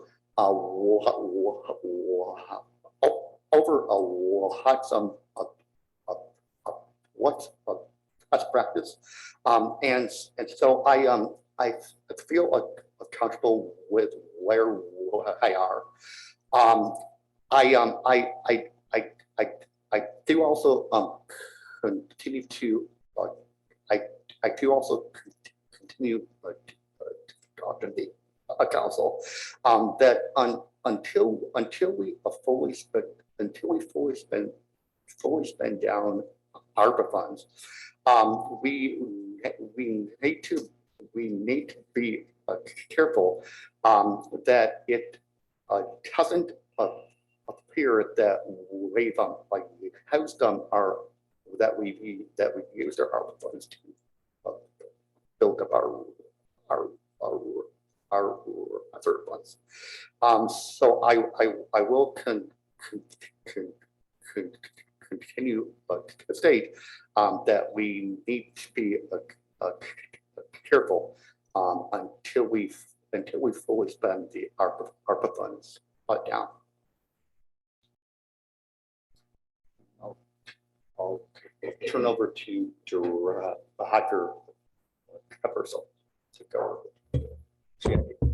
All right, thank you, Will. I'll give you just a quick little tour of the CIP in one slide. As you can see, we have a very ambitious CIP program. $94 million, which is a very large number for a city our size, but I think most of you know that the vast majority of that comes from our major Measure O projects. So it's not only the $50 million from the bond proceeds, but it's the additional $9 million that we brought in from external funding sources as well. So that kind of gives you it's a bit of an inflated number over what we typically fund, but nevertheless, those are real projects that need to be managed, and we need to take care of those as they move into the construction phase. In terms of new projects, we are looking at about $7 million worth of new projects, and by new projects, that doesn't necessarily mean fiscal year 24. These could be new projects that were added in any out years. That's typically what happens with the annual type projects, things like street maintenance and our annual our ADA and our sidewalk repair type work. Adding those to the 5th year kind of inflates that number as well, increases that number, I should say, not inflates. The actual proposed expenses for fiscal year 24 in terms of projects that are being funded in fiscal year 24, not carry forward projects, strictly fiscal year 24, is $8.7 million. So on top of all the projects that we're bringing forward with us from previous years, again, like Measure O, we're going to add another $8.7 million worth of projects in the upcoming fiscal year as well. There have been some changes to the CIP since you've seen it last at your study session. We've had some conversations about applying for a grant. You heard the city manager talk about various grants and external funding sources. We think we're in the running for some grant funding that may allow us to make some improvements here at City Hall. So we actually took out the separate project that we had that was really focused on public counters and accessibility, and we've combined that into the larger project. We currently show that as an unfunded project, but if the grant funding comes through, we kind of have that scoped as the larger projects. And if the grants don't come through, we can revisit this notion of maybe doing them one piece at a time. We also have taken something out of the CIP, which was essentially a local match that we were going to use to do what we call the Campbell PDA enhancements, which are really bike and pedestrian enhancements that we were going to do in the downtown area. We did get the funding to move forward on the design for that. This portion of money was proposed to be our local match for construction. We did not successfully get the construction grant yet. Let me say yet. So this is really the intersections that have been before council before. They're largely along the loop streets.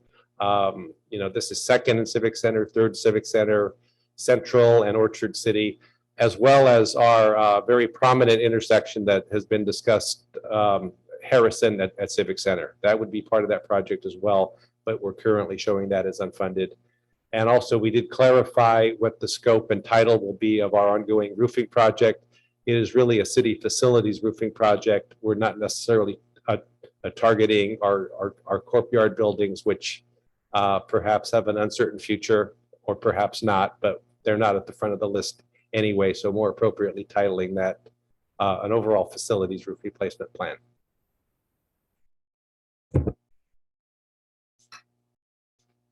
So now's a good time to take a pause and take questions or comments of council. We certainly have much greater detail than we presented here this evening. Obviously, supporting material in the transmittal letter and the budget document, but also if there's any additional detail you need in those areas that we talked about, one-time expense, recurring expense, or personnel expense, or ARPA, we can certainly call up those lists to go through them. Okay, so we'll start with council questions. Councilmember Lopez.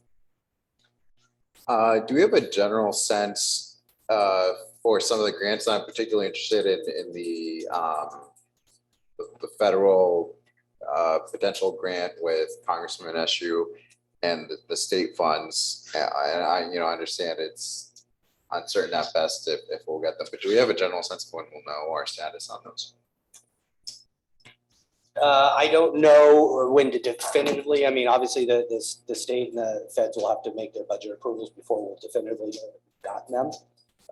I've touched base with those offices and haven't gotten any updates this week. I'll continue to touch base with them, provide you an update as soon as I know more on those. I would suspect with the feds getting a little bit closer with their debt ceiling negotiation, their budget's getting closer. And I do know that the Anna Eshoo proposal was included with what was presented to the Appropriations Committee. And so I have not heard that those have been struck down yet. So we're still in the running, and likewise with the state, I haven't heard negative news. So we're just keeping our fingers crossed. But to answer your question, I don't know definitively, but I can commit to certainly informing the council as soon as we get information on those. Okay, thanks. Any other questions? Vice Mayor Landry? Oh, do you have questions? No, go ahead. So I just, most of my questions were answered when I had individual discussions with staff, but I still had a little concern about if the council approves the budget, which includes new staff paid for at least for 1 year with ARPA funds, with the intention that those positions will help generate revenue in a sense to sort of fund their own positions in the future. I'm a little concerned, do we need to advertise in advance to any potential candidate that that money is being funded just with one-time, 1 year funding with ARPA, and that there's not a guarantee that we have funding beyond that? Do we need to sort of include that in any kind of job description, or is there's no, that's a lot different than establishing a position which we intend to fund in the future? So there's really two positions that I understand. I can be corrected if I'm mistaken, but I think there's two positions that we're proposing to use ARPA funds to help extend the term of those positions. One is the environmental specialist. That is a limited term position. So we will advertise it only for a specific term, and that's to help develop the climate action plan. And then the second piece, second one was for the housing program manager.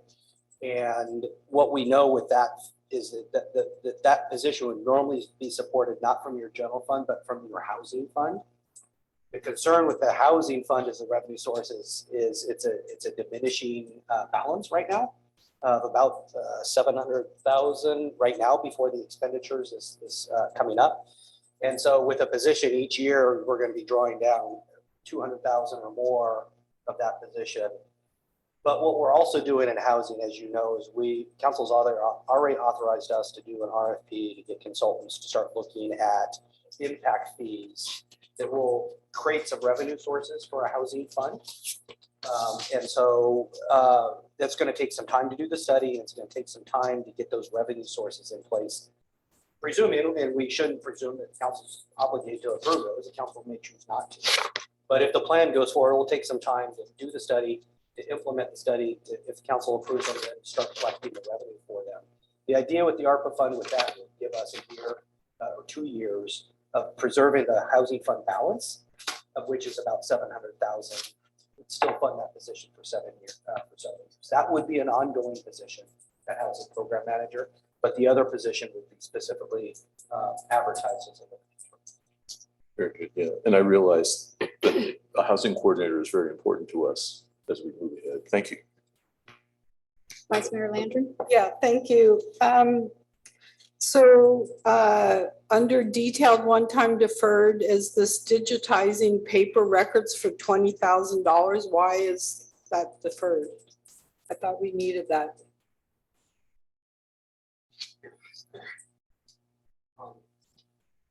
Sorry, I can speak to that. Since it would be in our department. It's certainly a thing that would be helpful. But there were also other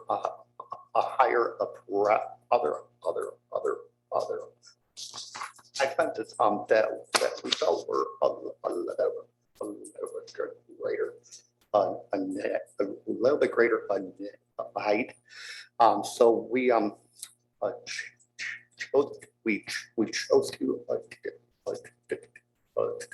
defer it due to expenses, and also attempt to use our own personnel to see what we could do upfront to take our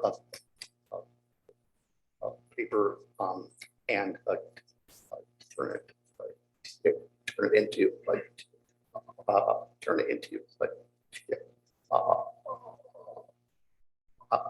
digital. So basically the 20,000 request was to go to an outside vendor. And what I'm hearing you say is you could potentially could do more of it in-house. Okay, just seems like a small amount. Also, the city hall, excuse me. The city hall counters and accessibility was rolled into the city hall accessibility and chamber renovation, right? And that goes to the 1.5 million. Okay. And then the Parks and Recreation Master Plan, the request was for 100,000 because there was an ask for another 100 for a grant and we did not get the grant. But I'm questioning, isn't that important to have that master plan be done so we can budget out the next years for parks? Yeah, so it would be staff's recommendation to defer the Parks Master Plan Study 1. There's a lot of competing funds for that. And you know, I think the assessment that I had from the priority session on the Parks Master Plan Study was twofold. One is we want to plan for our community. We all recognize, I think the council recognized that.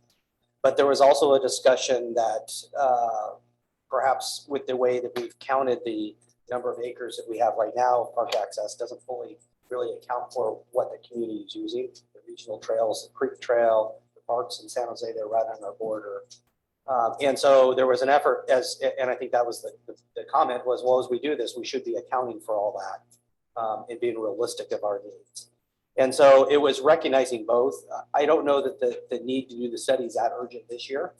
And this may be something that we can get some grant funding for in the future. And so with those competing interests, it was just our recommendation to defer that at this point and focus on other projects and not detract from using ARPA money. There was questions of whether or not the park fees that we collect can be used to fund that study. But the city attorney's feeling is that there's some loose connections there and we would probably be putting ourselves in a position of risk to do that. And so using park funds is not a realistic possibility. Either general fund or ARPA money to do that this year. So it's our recommendation to defer it, hope to get grant funds and not use either ARPA or general fund money. Okay, and then part of the presentation didn't get into detail about the staff and the deferrals on staff. There's 2 police officers that are originally requested to be by 1 of 24, and those are both deferred. And I thought at our last meeting, I know for my point, I brought up the fact of how long it actually takes to get a police officer on board, and that between the, what is the training thing called? FTO? Huh? FTO? No, they have to do the training class, academy, I'm sorry, I do remember the date. But between the time it takes to get through the academy, probation and all that, that it would take so long that we're like a year away. Why are we deferring it now when we need 2 police officers? So just applying, no, those are great questions. And they're important needs in the city. Both of those needs are tied to future population growth. And so as we talked about our overall budget strategies, those that we're looking at future population growth were the least of our prioritization as we have limited funds to spend. You are correct that it takes quite some time from the time we recruit to academy and even make it through FTO. And not only just the time it takes to get through that, but the attrition rate's about 50%. So if we hire 4 people, the odds that we'll at least get 2 officers through the end of that long process is about what we get. But as part of that defer recommendation, not only is it looking for future population growth, but we have some existing vacancies and we can't keep up with what we have. So we're trying to recruit and hire as quickly as possible with the goal to fill the FTEs that we have already authorized. And if we get to that point and we're successful, we've also authorized overhires to be able to account for the time it takes to hire. But I believe that those additional officers, we could defer till next year and still be okay because those were intended to be dealt with. So we're going to defer the hiring, but are we going to defer the process, this academy and all of that? We're still going through with our recruitment, and we authorize our human resource and police department to do what we call overhiring. So to get people in the system and recruiting, knowing that we may have a retirement or someone leaving in the coming months. But it takes 18 months or longer to get through that process. So the overhiring helps accommodate for that, where essentially we are hiring today, knowing that there may be a vacancy tomorrow. And we continue to do that. You see in the budget some expenditure recommendations for increasing our recruitment efforts there. It's just so hard to recruit. So trying to focus on what we have vacant now, what we have authorized now, and not worry about today the future population growth, because we're still struggling to try to fill those positions we have authorized. Okay, I just want to make sure we leave ourselves time, the 18 months or whatever it takes to get. Well, one. what we don't want to do is tie up budget numbers, and we can authorize 2 more police officers, and that takes budget capacity to do that. But if realistically in the coming year, we can't even hire what we've already authorized, we're just tying up that money for Okay. something that can't be done. So So our it's just- thought is we can defer that. It's a matter of what we tie up now versus the fact that we could be looking at that, the academy and all of that anyways. Okay. And then I think my last one was Virginia Park. I thought that we had said that Virginia Park was going to be in fiscal year 24, and now it's in 26. Wasn't that the playground upgrade, the lawn renovation? So now we're saying that's not out till 26, but I thought there was an eminent concern of the play structure.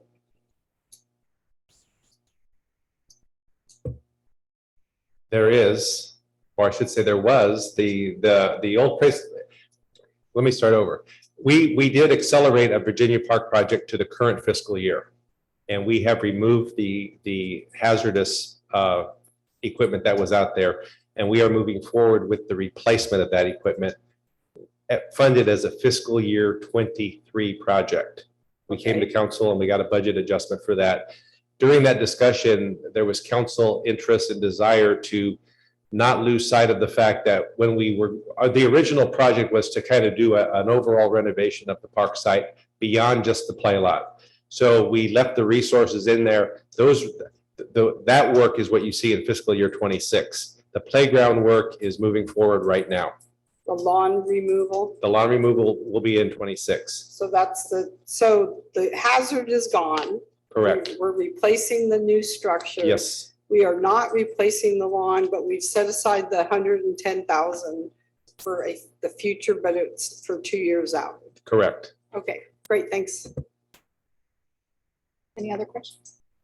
Councilmember Scozzolva, any questions? Yep. Yeah, so obviously we're crossing our fingers, knock on wood, for that 1.5 million state grant for city hall improvements. I did have a question. I was curious. I don't know who might be able to answer this exactly, but what is the lifetime of this building? Are we, how long can we go like maintaining it, you know, I don't know. The public, where I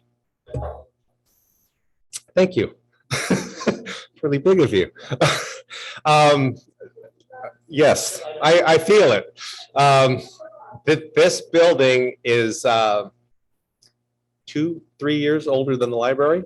And you just heard from Councilmember Furtado earlier this evening how old the library was and what its lovely history is. And you also know what all the infrastructure challenges have been with that building. So this building is older. And I think many of you know that we have the challenges.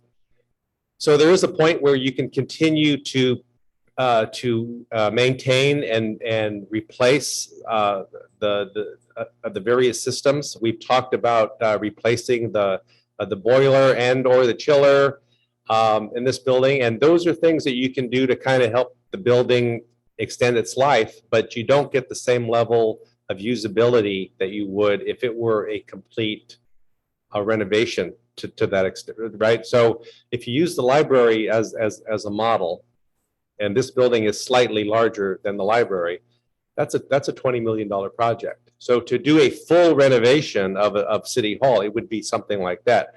Now, that's not to say that it's all or nothing, right? I mean, there are some other improvements that can be done kind of in phases or in stages that would certainly help maintain the overall structure of the building.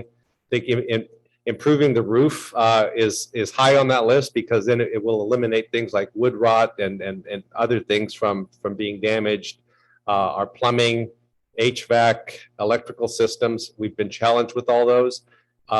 So we can continue to work out of this building for quite some time, but the amount of money that we will invest in replacing systems on a corrective basis, rather than being ahead of that, will continue to increase. So I think there's a point where we need to look at doing some larger project on this building. I'm not suggesting that we do anything that serious right now, because it's serviceable and it's usable, but it's clearly not ideal.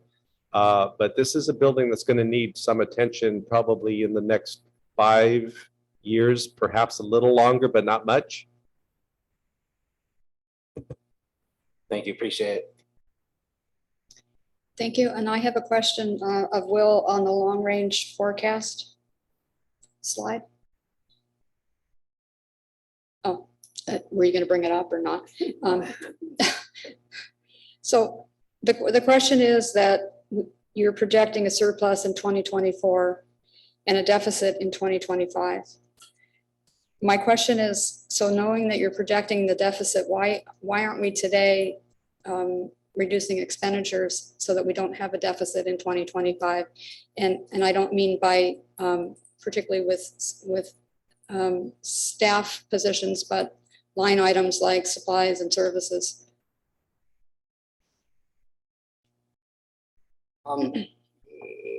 It's that I could be a approach. Again, although we're projecting a deficit in fiscal year 25, it's the end of that particular the end of that particular fiscal year is also two years away. Typically, projections are only really good for like a year or two. Just due to things that can change, which aren't under our control. So when we get here again, when we get here again next April, May, and June, we will again go through our cost structure at that particular time. If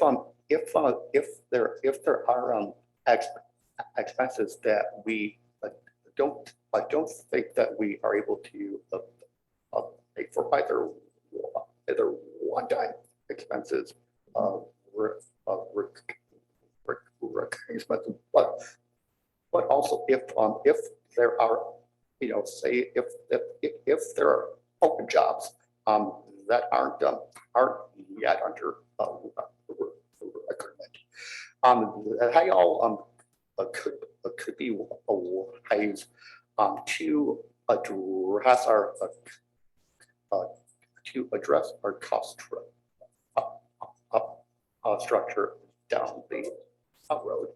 A thing that also could help that's under the award plan for the upcoming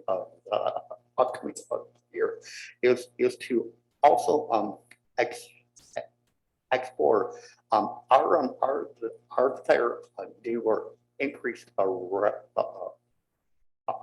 newer increased revenue streams that could help to pay for our either our expenses, but also they could help to pay for that to redo or upgrade that particular building, but also to address infrastructure all over as well. Okay, it just seems like we're proposing a budget where we know we're not going to have enough money to support the expenditures that we have. So it seems somewhat counterintuitive to I think and how I manage my bank account. Can I just maybe add into that just a little bit? When we look at projections, ideally, you'd like everything to be equal and you'd like to budget. So this year's balanced and next year's zero balance. But in reality, we know as we sit here today, we're really conservative with our projections, obviously.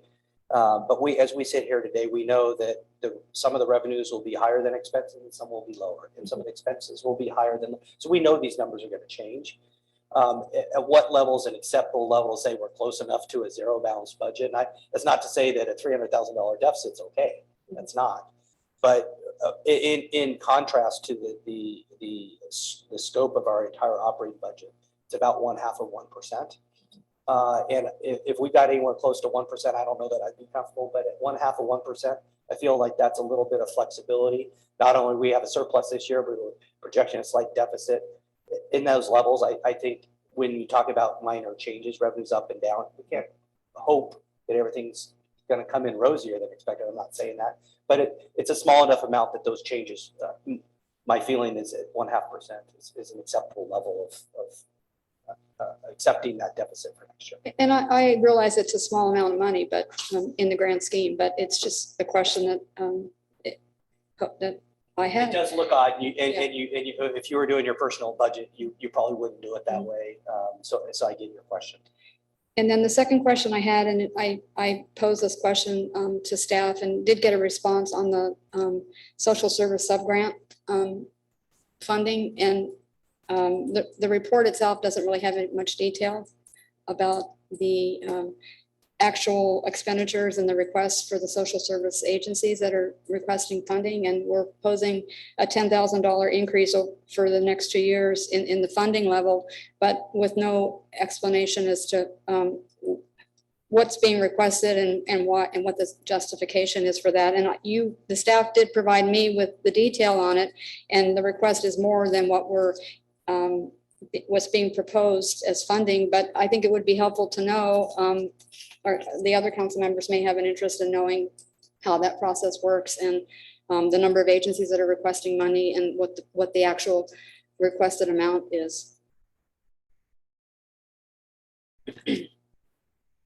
Yeah, I can speak on that, and I certainly can share more detail with the rest of the council between now and the final budget proposal. But our social service subgrant for the last several years has been funded about $55,000, not about, it's $55,000 a year. And it's been static, and there's been, obviously the need in the community as we reach out to those that we typically look at making these requests for the grants. And they've made the requests this year. The requests come in excess of the budget amount proposed. And that's not unusual that they're asking for more money than we have available. But this year, the CIC committee commission, recognizing that the council was going to consider the additional $10,000 that's requested this year, it's proposed to be $65,000. Instead of vetting through those applications early and coming to you with a full list of their recommendations, it was their recommendation and desire to wait until they hear council's feedback on the dollar amount. And then the idea would be that commission will then vet through those proposals and come forward with council with some recommendations at a later meeting. I think July is what we're anticipating for that. But to the mayor's point, I'd be glad to share that document before the next council meeting. In fact, I would be glad to do that this evening or tomorrow and share that with the rest of you, so you have that information of what's being requested by those agencies. Thank you. And that's, any other questions? Just wanted to comment further on a comment that you made earlier. In a discussion that I had as I was looking at some of this with staff, we talked a little bit about the fact that CalPERS every year, increases what the requirement is for funding if their investments don't meet their portfolio goal. And we as individuals, if we're a part of the CalPERS system, we have to bear some of the costs, but the city also gets charged. And I understand that it takes a little bit for the data to come through, but it's in the fiscal year 25 area, if I'm correct, that increase from CalPERS for the city budget is going to hit us perhaps. And I think that may be a potential contributing factor to predicting some of the deficit that you mentioned that we are aware of. So I think it's something for us to keep in mind. And so anyway, that's all I wanted to say. Any other questions? Okay, so I will now open it up for public discussion and ask if anybody in the audience would like to speak. Don't see anybody, and I don't see anybody online. Double check. No. So I'll bring it back to council for discussion. Councilmember Lopez. Really appreciate all the hard work that has gone into this and the somewhat novel to me process, just that went into it, which I think all the touch points and input received from us, which I think made for increased transparency, which I really appreciated. I would be supportive of what's being proposed, and I'll just add a couple things. For the two areas which have been raised, which is the Parks Master Plan and the Climate Action Plan. I would at this point be in favor because we've expressed, and certainly I feel, that those are priorities, and in some cases, priorities going back a year or more when we started talking about those. So I would be supportive of using ARPA funds at this point, just to keep those moving forward. And I am supportive, as I said, of what's being proposed, which includes the utilization of some of the ARPA funds. It's not my preference to rely upon what I see as such a large proportion of the remaining ARPA funds to fill those costs, but I think it makes sense at this stage for where we are and given the priorities that you've received from council. But what I would add, my second addition, first one being using the ARPA funds for those two projects.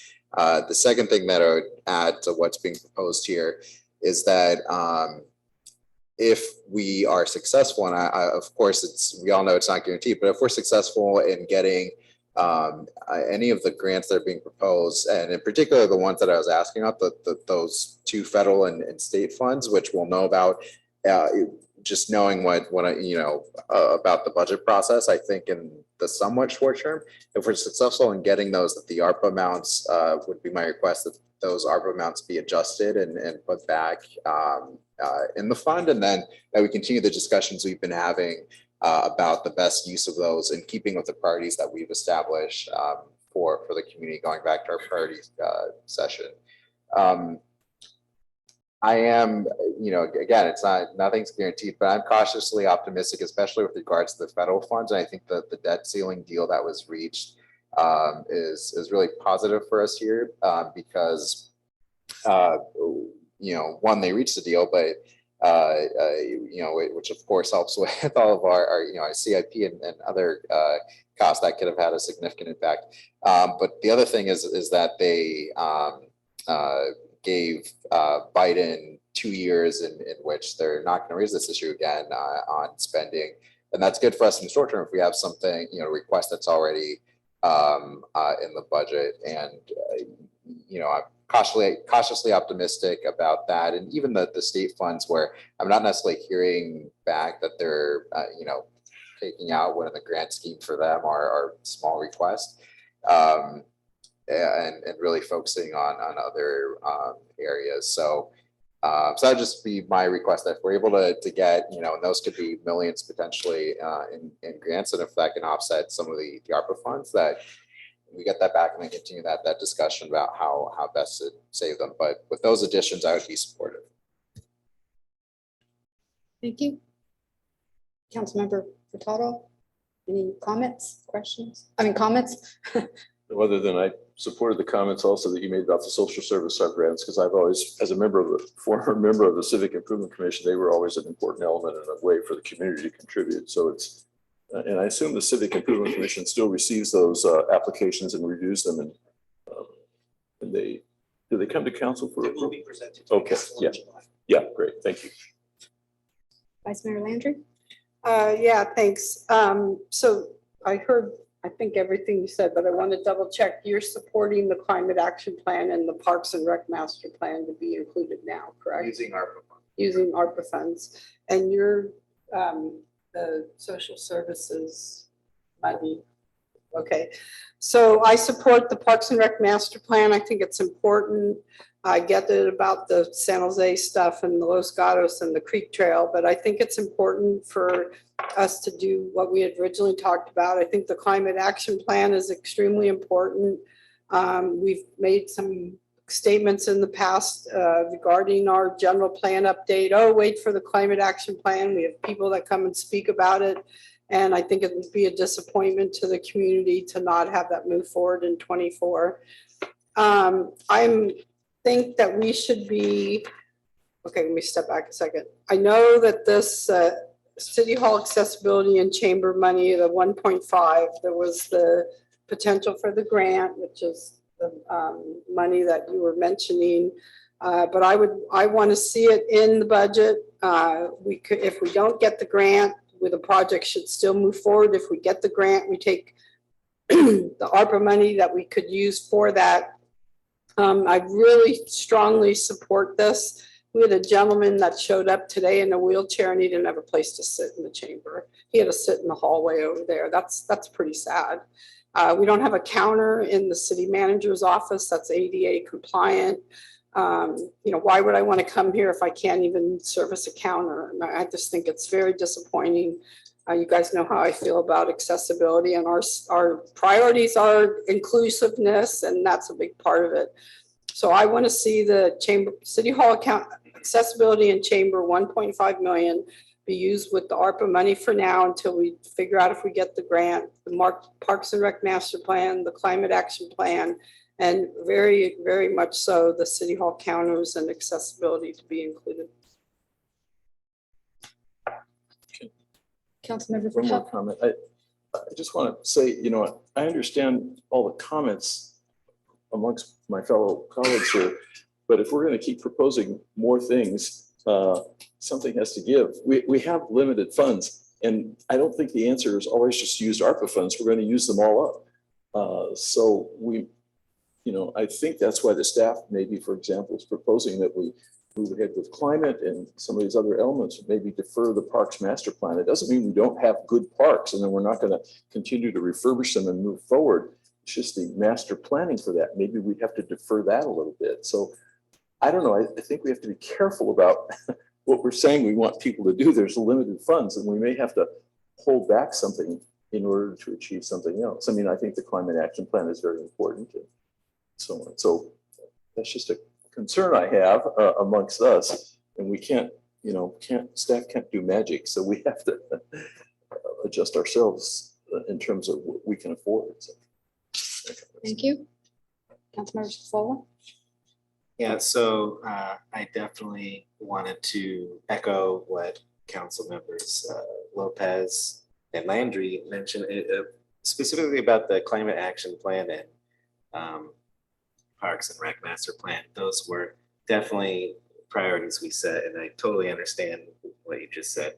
But I am a little reluctant on if we don't get the 1.5 million state grant, like that is a huge amount of money to be spending, especially when the building we just got told is it's about 5 years-ish, maybe we can maintain, so that I can't support. I'm just hoping, like I said, cross fingers, knock on wood, that we get that grant. Otherwise, that's a big ask, in my opinion, 1.5 million out of ARPA, whereas the Parks and Rec master plan, it was another priority, as was the climate action plan. Those are much cheaper, in quotes, so those would be the two that I would focus on if we agree these are our priorities. We all know what our priorities were, but I would definitely support using ARPA funds for those two, but I think that's just too big of an ask right now for the city hall improvements. Councilmember Lopez? I can wait. Okay, yeah, I want to add on that I do think that the use of the ARPA funds for the climate action and the park master plan is important to move forward with. It is a priority. Part of the ARPA funds is we are required to identify projects so that we don't lose the money by a certain period. Identify the projects so that we don't have to lose the money. And quite frankly, the park master plan, trying to wait on grant funding for the next cycle is iffy. So if we have the money to do it today, I think that it's important to move forward with that. And again, we could, if we are successful in the grant process and get the grant, then we can replenish the ARPA fund with those two grants that we may or may not get. As far as the 1.5 million grant for the City Hall ADA project, whether or not we get that, I still think that we should move forward with a modified project to address ADA compliance in City Hall with the use of ARPA funds. It's been an ongoing topic of discussion since I've worked here, that we're not ADA compliant, and we never really take the step to move forward to at least address some of the issues, especially with the public calendars at City Hall. The people that come in that need accessibility, we're not able to provide that to them. So to me, that's important, and it will be an appropriate use of ARPA funds. It is a benefit to the community. So that's my take on the ARPA funds. I just want to be sure that we also are completely in sync with all of these positions that are being recommended, and whether they're limited term, whether they're temporary. I understand that there's a need, and I support most of them, but I just want to make sure that some of the asks for temporary positions are filled at a temporary level and not a permanent position. I just am conservative and want to be sure that any positions that we add that are permanent positions that we're able to fund in the future with the resources that we have, with the revenue that we have today, knowing that we probably will need a new revenue stream in the future to support some of these positions. So I don't know if we need to go through them one by one, but I support the housing manager, the part-time office assistant. I think that the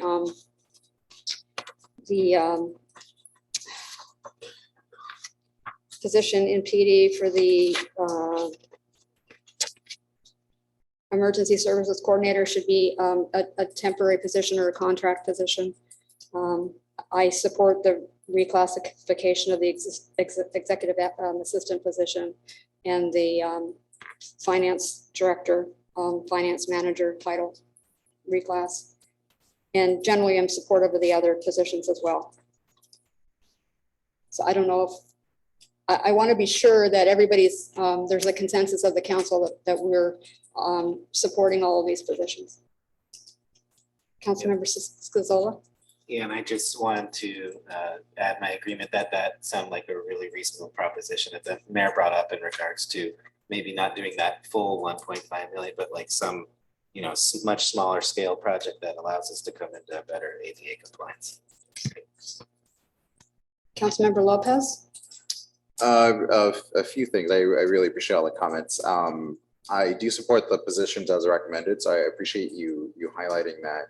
And in particular, the reclassifications I think are going to help us get more efficient and better fit our needs. I don't support today allocating the 1.5 million for the improvements from ARPA funds today, but I do, hearing it's a priority for me, and it's a priority for many of us. So I do support that coming back to us in some form for us to hear that further.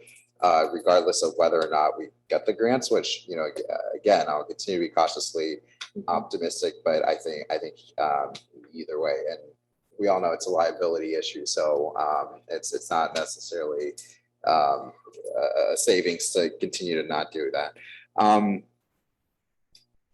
The other thing, I guess I'll start with a question going back to my original comment, which was, I realize there's operating and capital costs. So, I'm saying if we get some of these grants, let's try to get some of the ARPA funds back that we're allocating. Is that even feasible? How complex would that be? I think it's reasonable to ask to come back once the state budget's finalized and come back and have a discussion about this project here. And federal? And federal as well.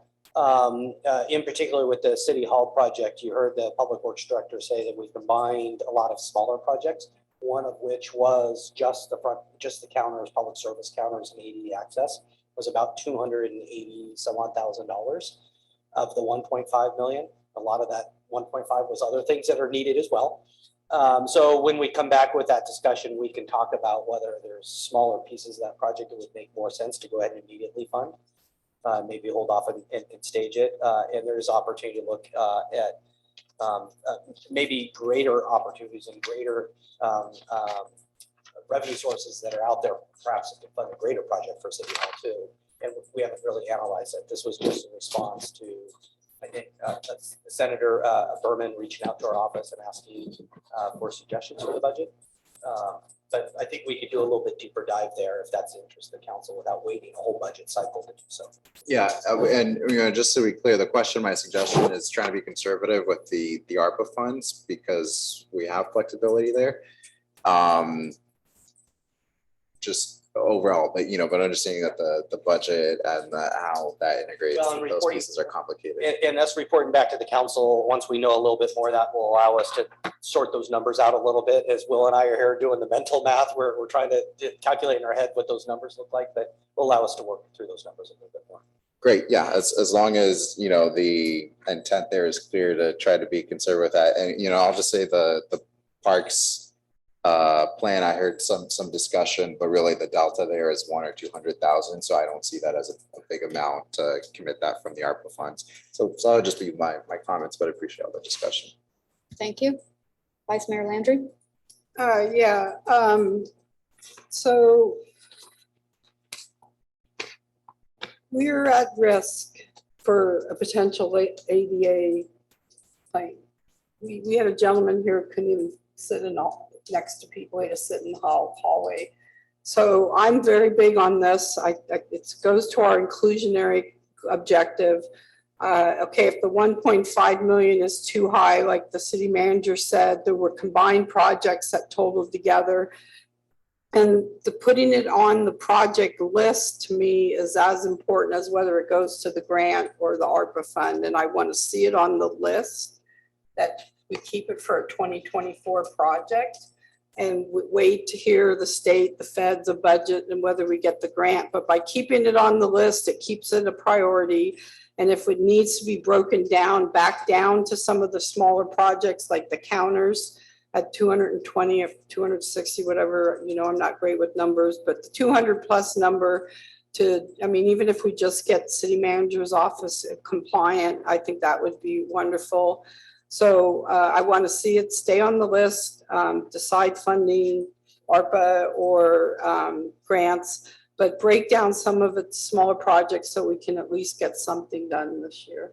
And I appreciate the support for the climate action plan and the Parks and Rec master plan. And regarding the staff positions, I support the ones that are temporary or short-term. That helps to make sure we have long-term fiscal stability. And I do support the job description change, reclassification. Thank you.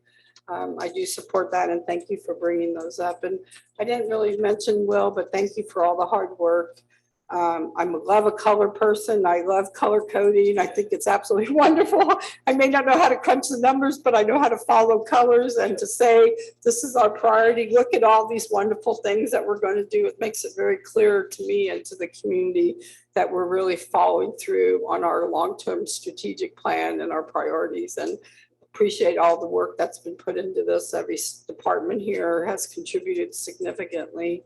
So I think it's great. Let's move forward. Could I just clarify something? I thought the city hall improvements were being recommended to be on the project list. Did I misunderstand that?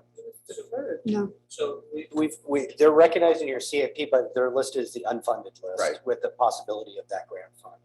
I think what Vice Mayor Landry's suggestion is perhaps to show it as a funded project, either using ARPA money or the grants. It would move it back into. But it hasn't been deferred, right? Hasn't been deferred, it's just unfunded until we find a funding source. And that can be at any time. Yeah. I want to keep it on the funded list. Okay, So- I guess I see it as being on the list, so that's, and it's definitely a priority for me, and I'll just leave it at that. So I want to clarify that there is a one-time general fund expenditure for City Hall public counters and accessibility improvements for $220,000.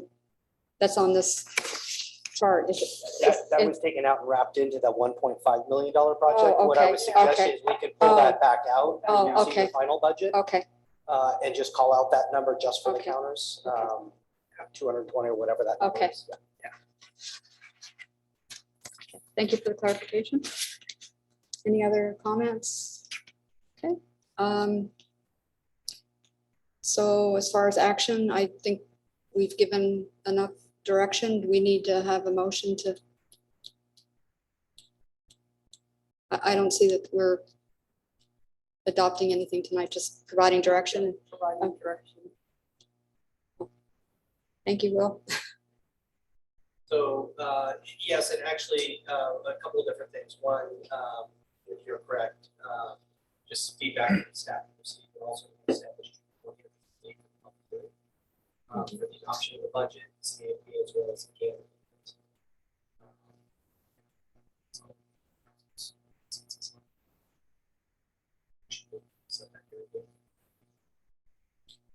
Okay. Okay, So all we need is a motion to set the date of June 20th, 2023 for the public hearing and adoption of the fiscal year 24 operating budget and CIP, as well as the GAN appropriation limits, correct? is there a second? Second. Thank you. Motion by Vice Mayor Landry, a second by Councilmember Scazola. Can we have roll call, please? Councilmember Lopez. Aye. Councilmember Scazola. Aye. Councilmember Furtado. Aye. Vice Mayor Landry. Aye. Mayor Bybee. Aye. Great, thank you. And I want to thank staff, Will, especially with your team that has put this all together, getting the budget book online. It's a big task, I know, and you're short a person as well. So, and thank all the executive team members and our city manager. And that brings us to our last item on the agenda, which is council committee reports. Does anyone have anything to report on? Go for it, Dan. Councilmember Furtado? You always have a long list. I'll just make a very brief comment about the fact that we had a very nice Memorial Day ceremony and commemoration tribute to those individuals who served in the military and did not return. And we are very fortunate to involve members of the local community. We had the Scouts, the Del Mar High School Band.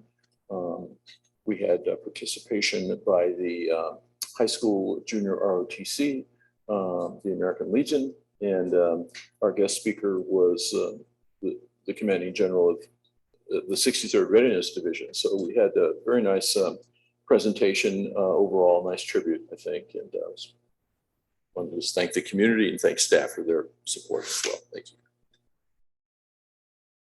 Vice Mayor Landry? Yeah, I actually have a list of committee reports, but also different events. I think I told you I'm now the chair of the library JPA. They were really struggling this year. Two other city councils removed their people from the committee for internal issues. And it took a while to get 2 new people on. We're almost not going to have a quorum, but we did make it work. I mentioned earlier about the Narcan, that the library has, the county, Joe Smithian, authorized money to go to the libraries, to go to training. They've trained 70 people in the library district to know how to administer Narcan. We're going to have an announcement next month about other people in the community that if you want to get trained, you'll be able to carry a dose of Narcan around with you. And by being the mayor and I were part of the attorney subcommittee for performance review and evaluation. We took care of that. The events that I attended was a wonderful Veterans Memorial event. The mayor got to speak and Dan was there and all the people that you mentioned that were part of that. That was great. And then Dan also spoke at the chamber lunch. He brought in some military person to also speak. And the new forum for the chamber is over at the Orchard City Banquet Hall, and I think it's a much better venue. The mayor and I also attended Donna Eshu's town hall with student presentations on, I forget how many there were quite a lot of students that did research and presented to her what things that they thought may be able to be brought forward as new bills or new legislation. It's amazing that what these kids are doing these days. And I want to give a shout out to Todd. Love to you, right? What a wonderful Public Works open house that we had. Got to see how signals work and hear all about illumins and what do you call it? LED lights, pipe fittings without welding. The trivia game with Jeopardy was pretty cool. The questions that they asked, they stumped me on several of them about parks. I had to say I was embarrassed. I didn't get them right. But the only problem, we didn't get a t-shirt, Todd. Come on, man, we need shirts. Okay, and then this Friday on SU's office is having her annual military awards given to local students that are going on to different military academies, and that's this Friday. Thank you. Councilmember Lopez.